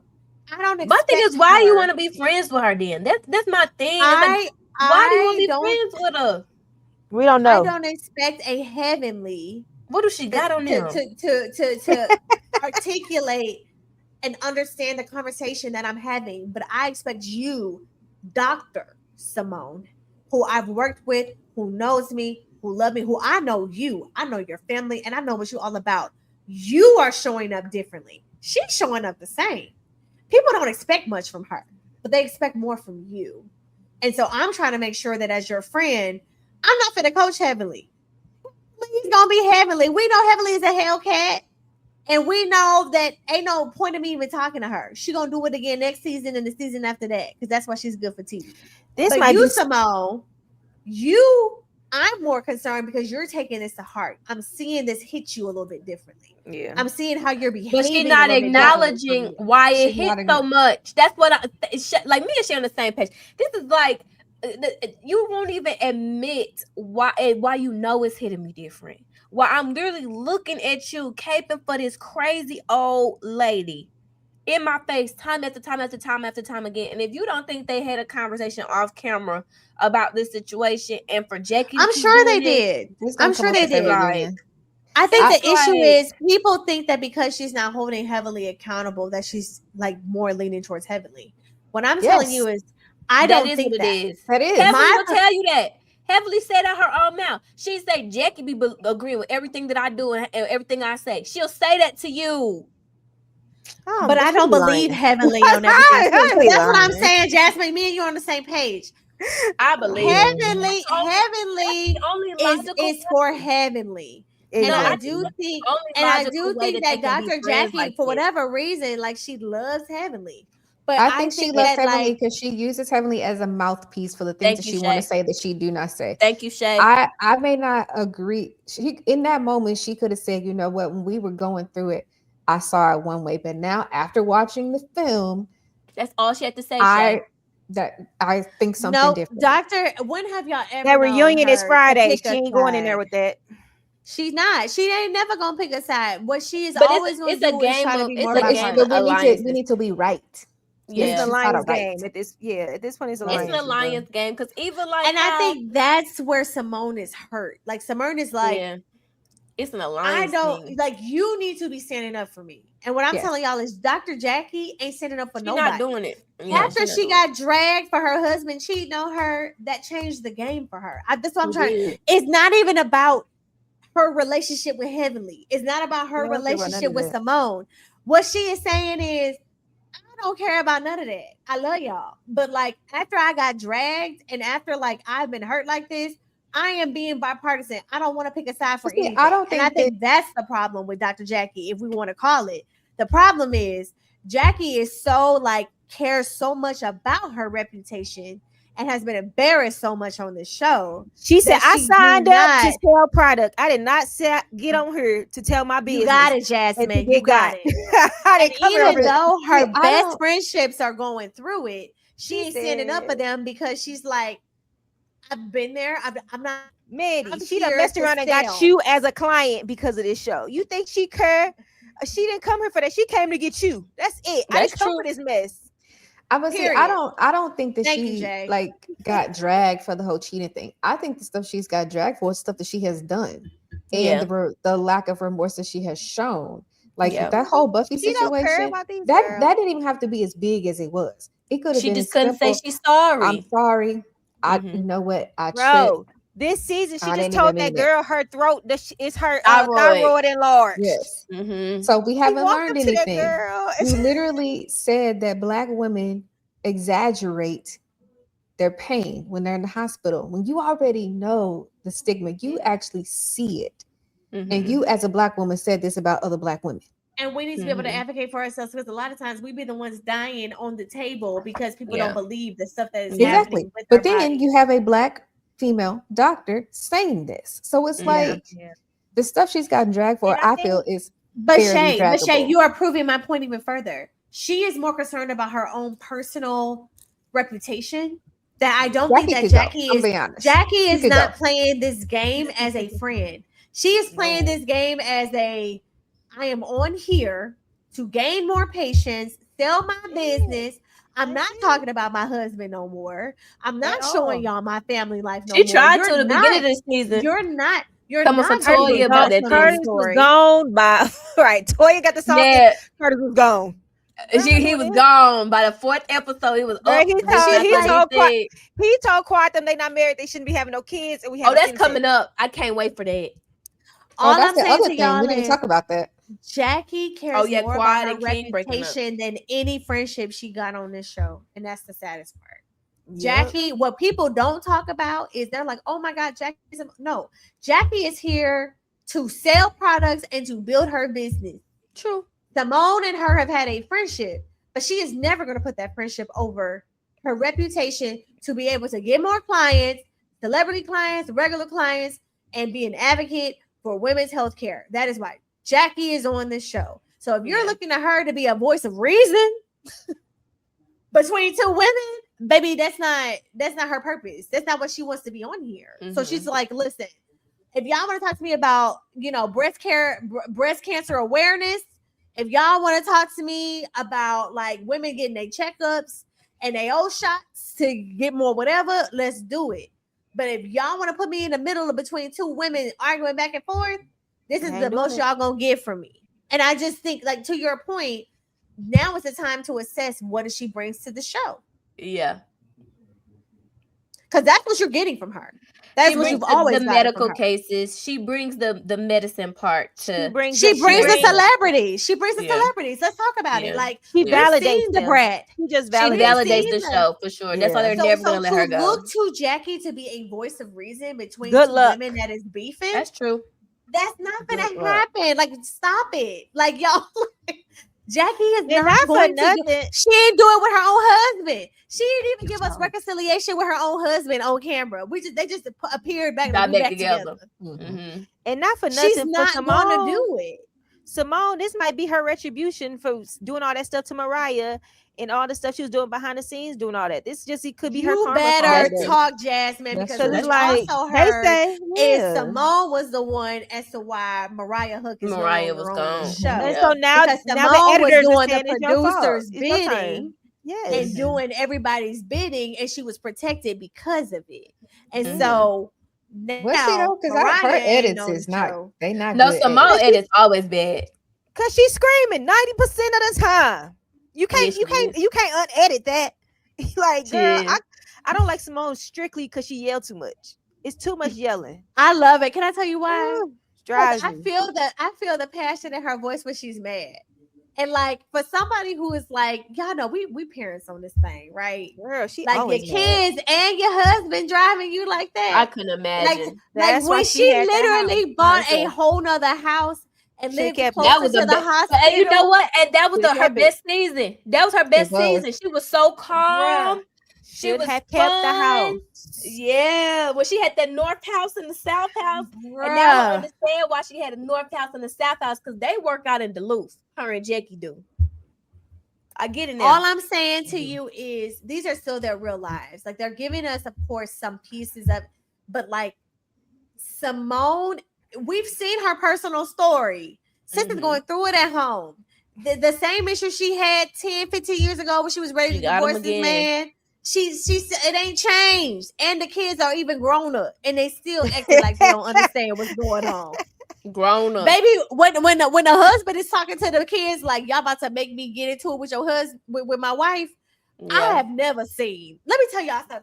I've seen a lot of things in life, but a scene where the husband is sitting like y'all be making me but he ain't even care. The funny thing was, y'all, in that scene, he was just sitting like a matter of fact, like y'all know what we argue about. Ha ha ha. Y'all. We argue about y'all. Ain't that crazy? And you're putting guilt on your kids when it ain't their fault that you over here not aligning with your wife. Back man. So I'm just saying, like, Simone got a lot going on, and I do think a lot of her anger is misplaced anger because it's easier to also have a target on somebody who you feel like is antagonizing you.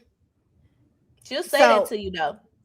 Needless to say, Married to Medicine is good. Let's quickly get into the highlights of the Carlos explosive interview with Toya and Eugene. So I'm gonna let y'all take it away because I listened to the first beginning portions of it, but I didn't get to finish it. But what I will say is I'm usually not a Toya fan. Y'all know this about me. Me and Toya, we on rock.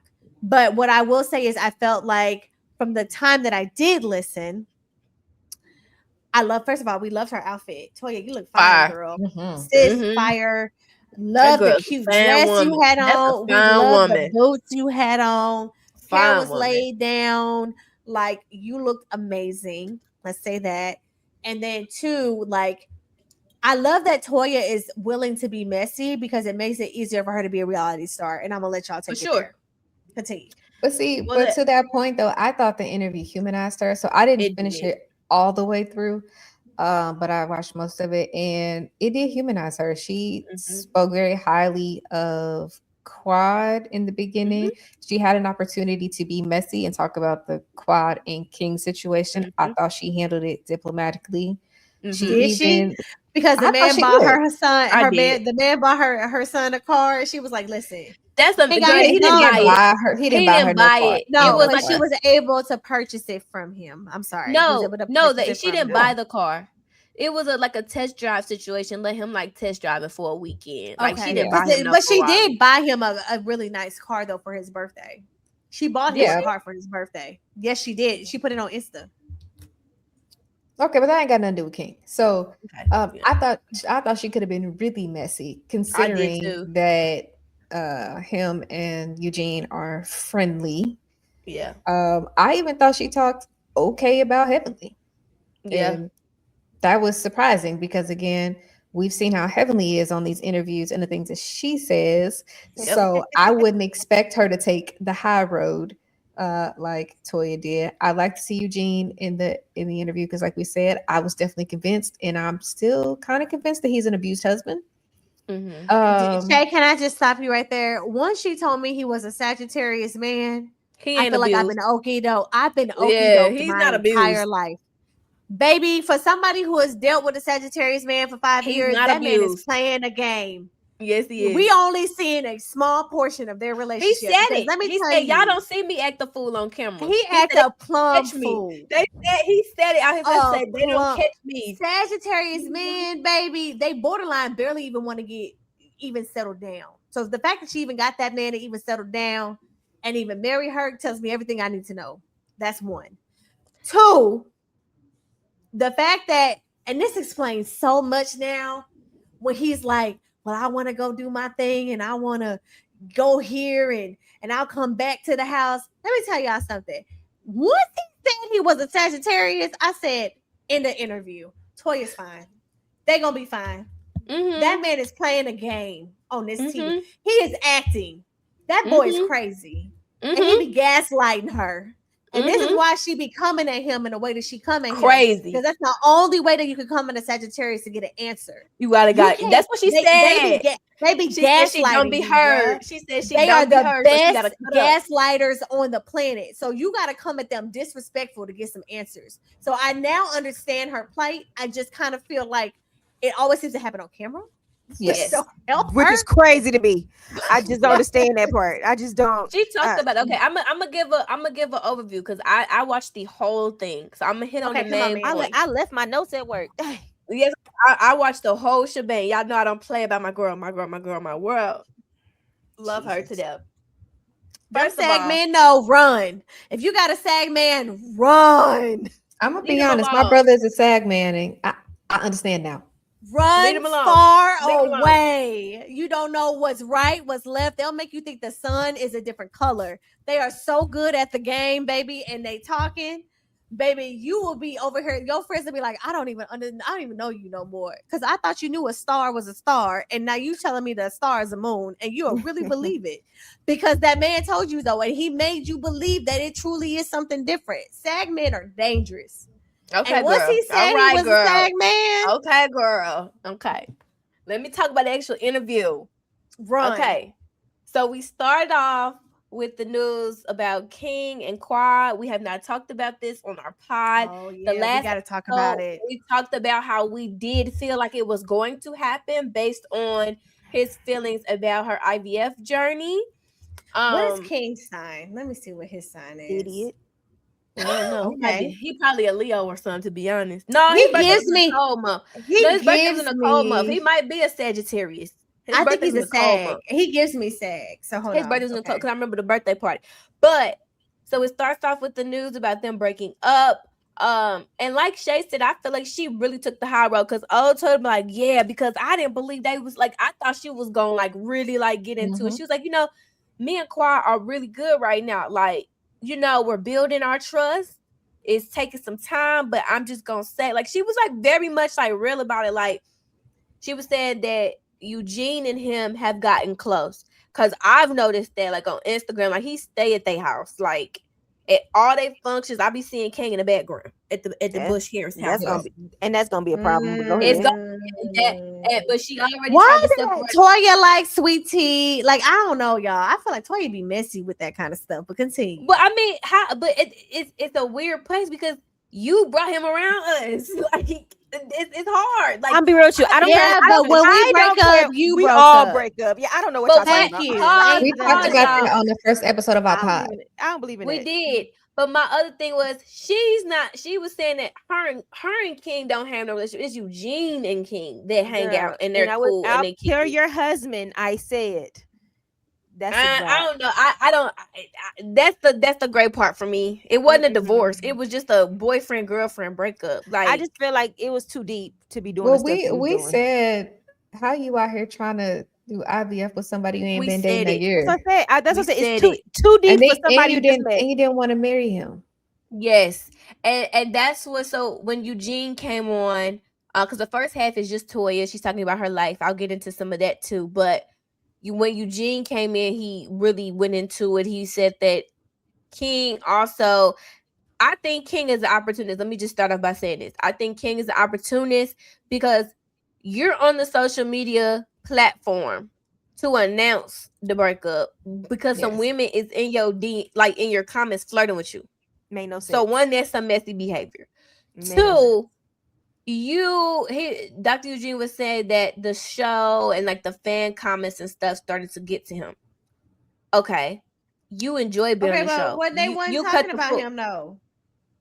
No, I said Toya didn't. Toya didn't get into it. I'm saying when Eugene got on the interview, he started talking. Yeah, because Carlos asked him, was like, that's your friend, what's going on? So, and Carlos asked Eugene, that question, and Eugene was saying that it was part of that, and then he said that King felt like they didn't really get a full chance to like really like fall in love and like build with each other before everything was about IVF and having a baby. So my question is this: nobody just does IVF by themselves. That's my point too. They need help. And Toya was actually taking up for Quad and was like, so what made him give up all his quote unquote wants and needs for her then? Like that doesn't make sense. That's like weird. Toya was actually having Quad back in the situation, and so I felt it was very interesting that Eugene actually like talked to him and like had this like point of view, and I knew that when they broke up he was gonna say is the IVF. Like I knew that, but it's also the writing was on the wall the entire season. On the wall. It was on the wall. And Quad is friends with Yandy from Love and Hip Hop.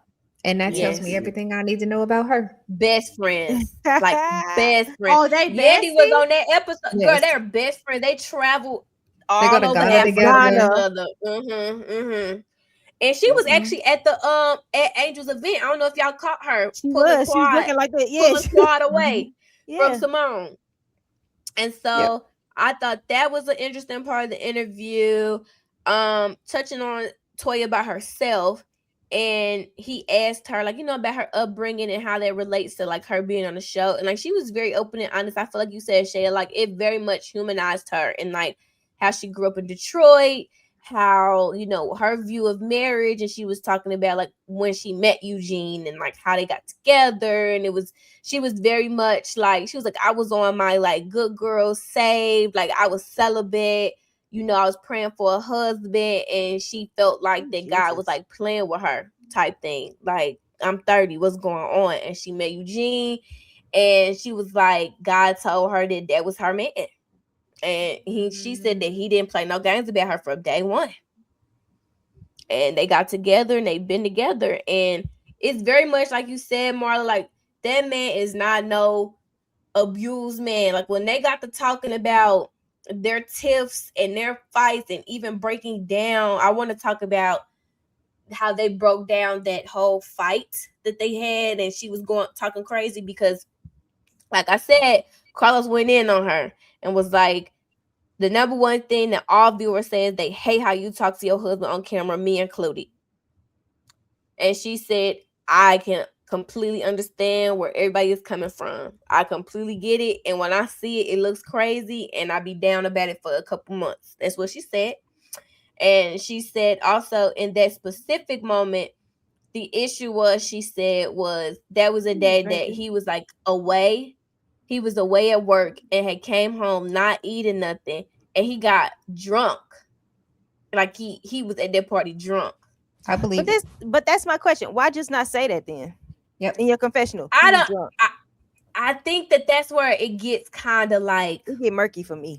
It gets to the point where it's like sometimes I feel like they want to like keep certain things hidden, and I also feel like sometimes I feel like maybe she did say in production cut it out because that is kind of breaking the fourth wall. Like, you know what I'm saying? Like, but her saying like he came home for this event.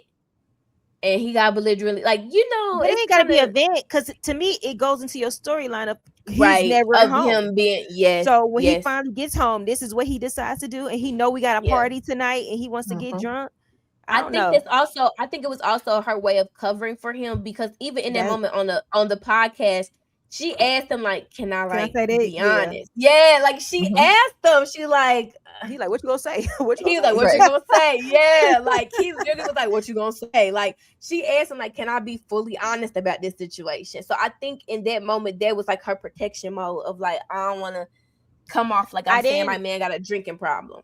Right. But then she also said by him drinking and stuff, it triggers her and all this stuff, and it's just like, I don't know. At what y'all point bringing up some stuff? I ain't really thought about this now. But her trigger. Well, no. To break down her trigger, what she was saying is she grew up in Detroit where it was very unsafe. Like she said, she had bars on her windows, bars on the front door type situation, and she always felt like she had to grow up too fast and be responsible too fast as a kid. And the one thing she remembered feeling safe about is that her dad would lock down the house at night and she could kind of like, you know, turn that fight or flight mode off. And so she said in that moment when she realized how belligerently drunk he was, she like, dang, now I'm finna have to like make sure he's straight and like make sure everything is going good and like that, and it triggered her. And I understand that, but also it's like that's what a husband and wife do. Like I don't know.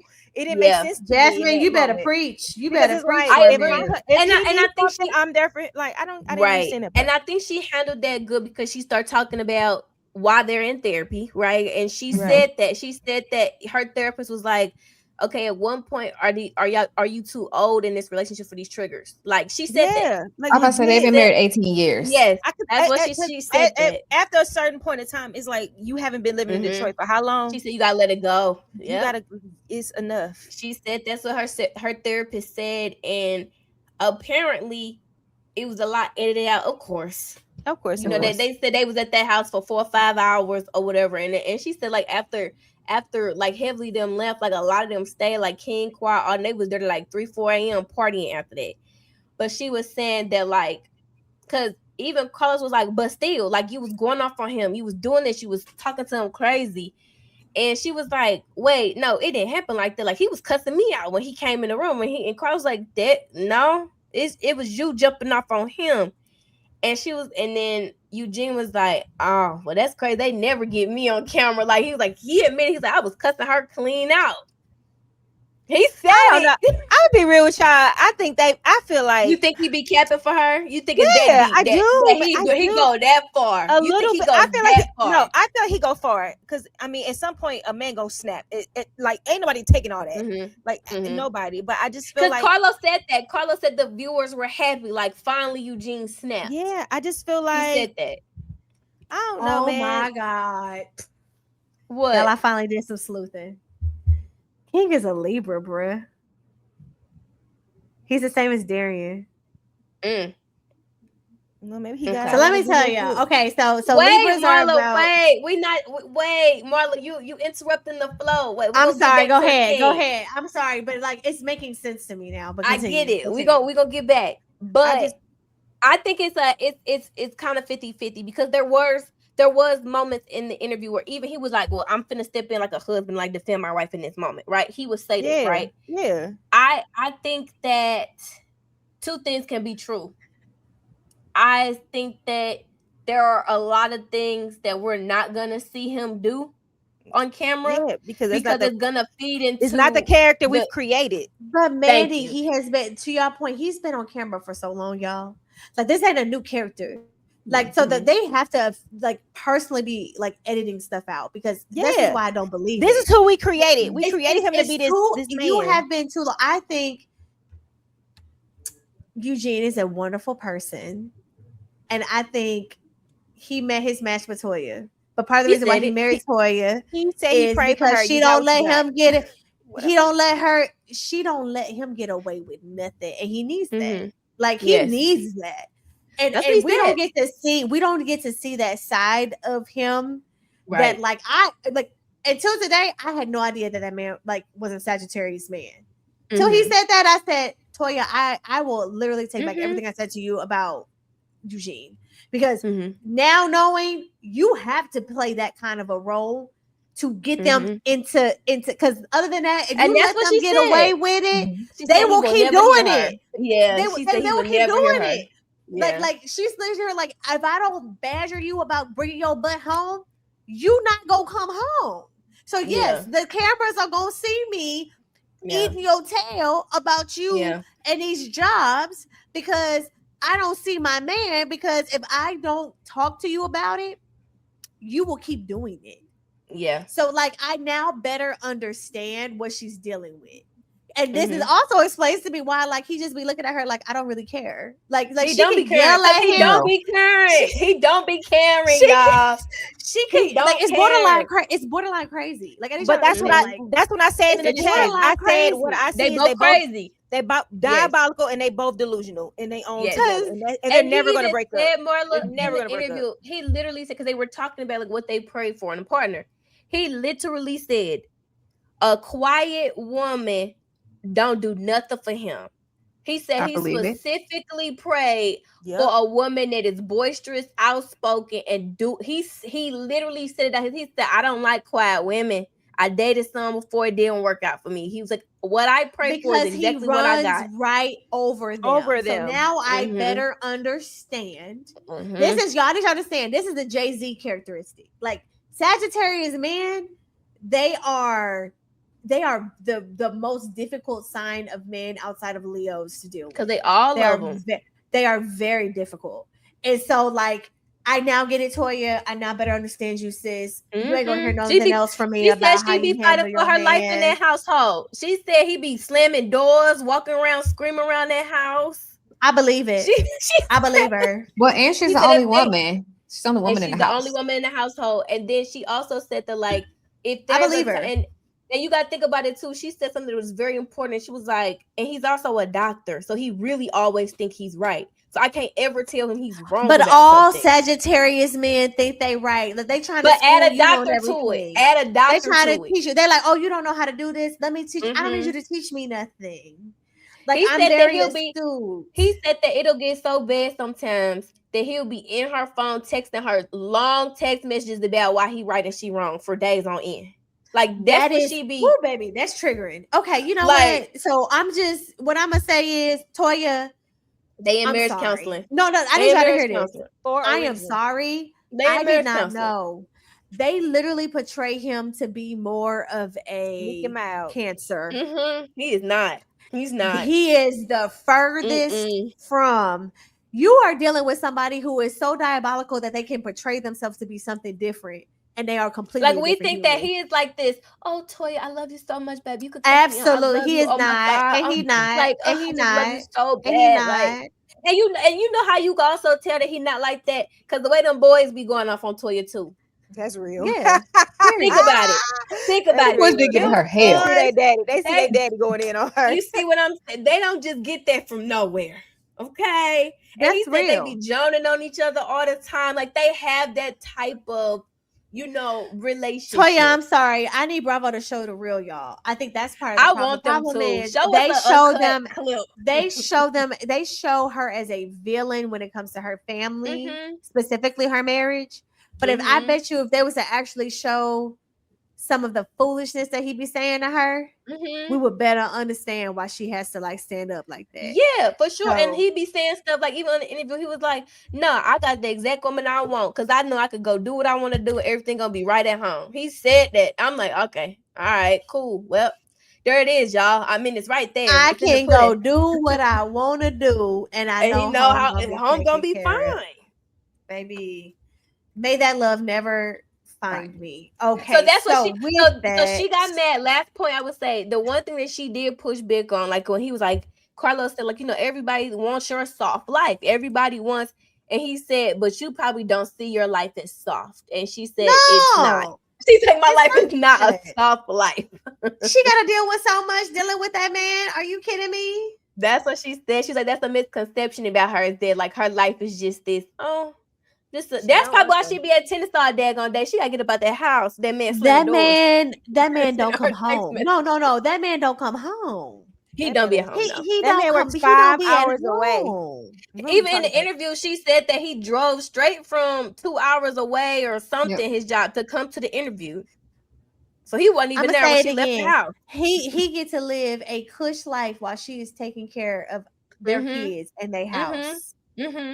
Which is why he don't mind moving, because it's truly her house, because he ain't there. Where we going on vacation, Toya? Where we like it's all like she just, but she love it and he love it. And that's what I was just saying. They good for each other. They good. They love it. They good for each other. Okay, so we're gonna move on from married to mid, and we're gonna go to the final piece of our conversation today. Oh Jesus, I'm scared. Real Housewives of Potomac. So while the Grammys was going on, there was another very big major moment, and we're gonna get straight to it because y'all know that we eat for our girl Karen, and so Karen, we were finally reintroduced back to Karen after her coming out of jail, It was a very explosive interview with Andy. It was the season finale, not season finale, but season finale before they start the reunion. And I'm going to say, like, I will tell y'all, I did listen to Carlos and Dustin and, you know, the crew talk about it. My personal... She's not needed. I just feel like Claudia. It really is the Dustin show with. I was gonna say it should just be Carlos and Dustin. Oh my god! I think they do it. I like when Blue pop in too because she actually watched the show. But she do a little too much for me. She go real far with her ideas, though. I ain't gonna. She go Marla. She go real far. I'd be like, how you get that from that? Like that's crazy. Like, she be reading signs and doing people's signs and stuff. So she like tarot cards and astrology and stuff. She be going to the. But that makes a lot of sense because she go to a whole nother level. What I'd be like, I ain't even get that. Okay. Yeah. Right. Because she goes with, this is the trauma from her grandmother's. Right. I'm like, what in the world? And then and then Claudia, you can tell she don't be watching. She don't watch nothing. Claudia, this is Claudia's audition to be on somebody's reality show so bad. She wants to be back on the scene so bad. It's getting her. And then I just Love and Hip Hop Miami with Michael Blackston's. I just feel like her takes on stuff be very like bitter woman takes. Like it's not like I feel like they brought her on there to have a womanly take, but it's not a normal woman that you pick to come on the show. And it always go back. So you know when I read Nene, you did. I did a rewatch. I'm sorry, you lost that Puerto Rico. Yeah. After my rewatch, all Nene said was she was her best villain. That was her best. But she didn't say she lost. Nene never said she didn't lose. She just said it was the hardest challenge. She just said it was my hardest challenge. Said, you want me to call Ricky Smile? Like she was eating her up. I'm sorry. Like Nene never said she lost. Nene just said she was welcome, and then we gonna say welcome back, Nene. But with that, we are also gonna say so getting back to Potomac. Karen, I think top points, and maybe we'll just go around real quickly and say. Let's just ask your number one top point. No, let's just ask the question. This is the only thing we need to talk about. Did she take accountability for her actions? No, I would say no, I think it was too soon. I think we should not have had an interview this soon. I don't think she had enough time to reflect. No reflection. I think you're talking to somebody who's just got to take a bath by herself. Like literally. I don't even think we really should have even had a conversation with her in that moment because we had other people weave, braid in her hair. Yes. You know how unsanitary that is. When she said that, I almost threw up. They took it out their head and braided it in my head. I almost threw up. Karen was in a mental state that right now she's just more happy to be out, and she's still in denial because she's still in the mindset of if I say something, it's going to get me in trouble. I don't think we're at the point where she realizes she did her time, and now she can have a moment she can reflect, tell the truth. She can do whatever. And tell the truth. I don't think we're there yet. And I will agree with this with Claudia. Like Claudia's one take that I actually did agree with in the interview was like she was very quick to admit to the drug piece of like, I took prescription drugs and like, like the narcotics piece, like she owned it. But we know. But we know Karen is an alcoholic. What got you? That's a legend. I'm sorry. I prefer NA. Multiple, multiple. Four incidences. Well, she clarified not 4 DUIs, but 4 incidences involving alcohol. You have been accused on the show of being a town drunk. You have been accused on the show of like literally being incoherent in certain bars. So this alcohol thing has been following you for a long time. So for you to say like it was the drugs and the alcohol and not just the drugs lets me feel like she still has more work to do. But I also like, and I love this that Carlos said this. I did not listen to the interview about British. I'm not listening to it. I'm not doing anything. I'm sorry, Carlos. That's not in my wheelhouse. I don't want to hear about how she was munching on people's friends. But what he did. Oh Jesus, I didn't know that. Yes, girl. Oh, I don't want to hear that. I don't want to hear that. But what I will say is that came out of the conversation was the British that he taught that did the interviews when she came out is not the same British that did interviews 3 months later where she had time to reflect. And I do think that like if we would have given it was explosive. Like Karen, we miss Karen. We miss you. We want to see you. I feel like at that point, that's exploitive. When you don't give people time to really get it together. It was kind of dark. She said, "Let me wash this jail off of me. I need y'all to understand." Like they literally got her getting out of prison. Like it was literally like in the car to that was her. Like she had cameras in her. Like like. She didn't even get to say hi to her family by herself. Like the cameras was in her. So she immediately went into grand dame mode where she should. I need y'all to understand the way that I would have broke down when I saw my house. Same. Like I need y'all to understand, like a normal human.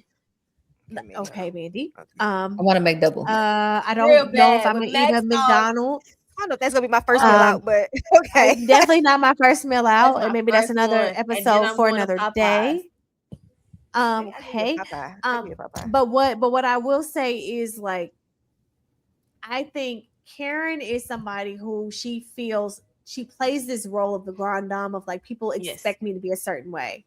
And what made me kind of sad is I felt like this should have been the most forthcoming, most natural interview that we've ever seen of her, and it was still very much like, I'm the grand dame and I'm not giving it to you. And I don't even know if we deserve it. And also understanding too that like I've never been in jail before. I've never been in a situation. In a county jail, girl, not even a federal prison where it's like a little maybe county jail is worse than federal prison. It is like you in a county jail, bro. You're in a county jail. So maybe we are expecting something from her that like should not be expected, but because she's been on reality TV.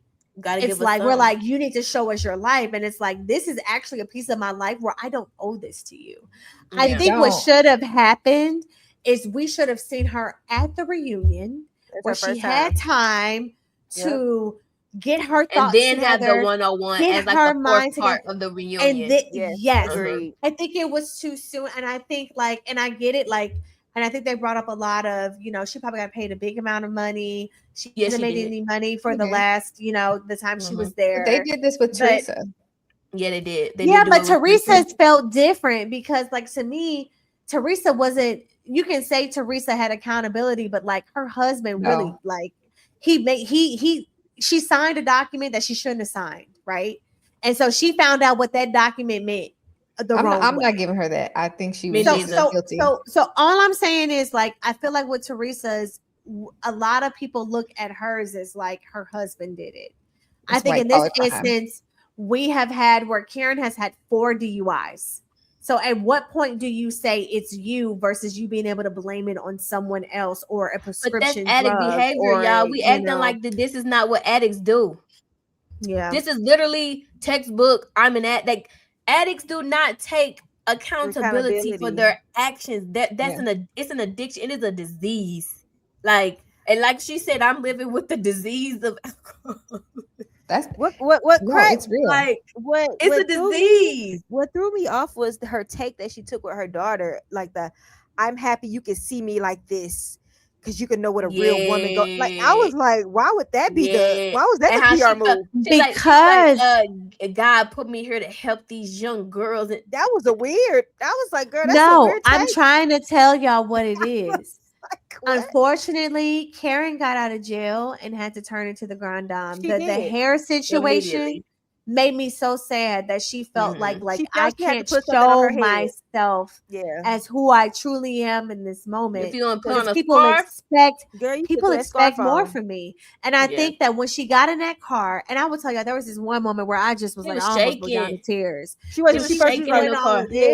It was almost like she was fighting herself of like, I know the cameras is on here, but I can't cry. I can't freaking out. Like, I saw her hands was shaking. I don't love it. I don't love it. I didn't love it. But I will say, kudos to Karen. I did feel a lot of empathy for her. I think to your point, alcoholism is something that people battle with day to day. It's a real and you got a lot of people who are in denial about it. But I just truly hope she gets the help that she needs. And I love me some Karen. And like, I hope that like as soon as she was like, let me wash something, it's like, girl, take the longest bubble bath on the planet. Like, I feel for you. Like, and then she's an older woman. So it's not even like you're looking at it like a 22-year-old. You're not looking at somebody who. This is a woman who literally has gone through some things with her body that is like, being in jail at that age. Look. Very different. Hot flashes in there and some more. Like, girl, I feel for Karen, and just like I'm actually looking forward to seeing more of her in this next reunion, and especially still trying to understand what her beef is with Wendy. So hopefully we'll get a little bit more about that. But okay, wait for eat her up. Girl, you should get out of jail and say I ain't got beef with nobody. Everybody, we all clean slate. Because the way you're not coming back. That's a good point. That's a good point. But what I'm hearing is they said that Ashley alluded to Ashley did Karen say it's actually has deep. a right. It's something deep where she actually has a right to be mad at Wendy. So hopefully we'll get a little bit more about that in the reunion. So with that, we are going to move through and we're going to say last thing. If y'all not watching Traitors, watch it. Our girl Candace is killing it. The Traitors are doing some different things this season. Yeah, they hate each giving other. us a run for our money. I am definitely locked in. I think a new episode actually came out this. I watched it today. I have not watched it yet. So we'll talk more about that. Don't get on social media until you watch it. Okay, it'll ruin. I don't want them to ruin it for me. Do not get on like not Instagram either, Marla.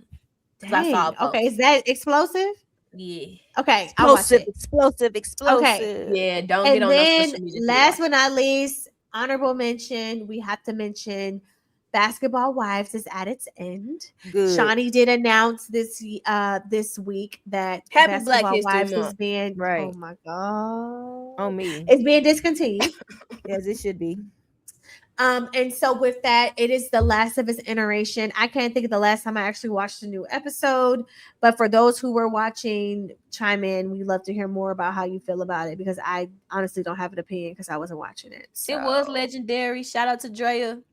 The first, listen, Drea was my favorite. They couldn't handle her, bro. The first couple of seasons were my favorite. I loved Royce. I love Miami. I can't speak for LA in the beginning. Stop it, Lord Govine, all them versus Malaysia. It was I love Miami. Tammy and all them man. Oh, when Tammy did when Tammy came on, she revitalized it. Come on. I think Shawnee, you've been a first lady for a while. You probably should have been and gave up the show, but that ain't my business. She should have been there, but hopefully we'll see new things from Shawnee. Hopefully, no first wives of whatever. Bro, if she bring a first wives of whatever, girl, sit down. I doubt it. But no real first lady would be on that show. No, not a good her. No. I was like a real first. I was like a good first lady is not gonna be on a reality show. Nah, get Carrie. I think what's his name? Mike Ty's wife would do it. Oh, 100%. I want her. They're very Hollywood. He used to be a music producer. They 100% would do it. Oh, Avatar Green, whatever her last name is. Yeah. Oh, Avatar, she the last one. I like her. The Avenger. She would do it. I love Jamal Brown White. Mandy's not Mandy's, but what's his name? Giselle's ex-husband's wife. That's what I said. Jamal Brown's wife. Miss Carrie. Yeah, she do. Miss Carrie baby would do it. I love her. Okay, but with that is it. Woman of God. We're conclude our show for today. We'd love to hear from you. Like us on Instagram, comment on our videos. We're still on TikTok, even though the world is a little crazy right now. We don't know what that's going to look like in the future, but we are still on there in this moment. So like, comment. We'd love to hear from you as always, y'all. And peace. We'll see you until next time.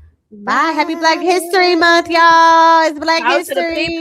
Lift every voice and sing.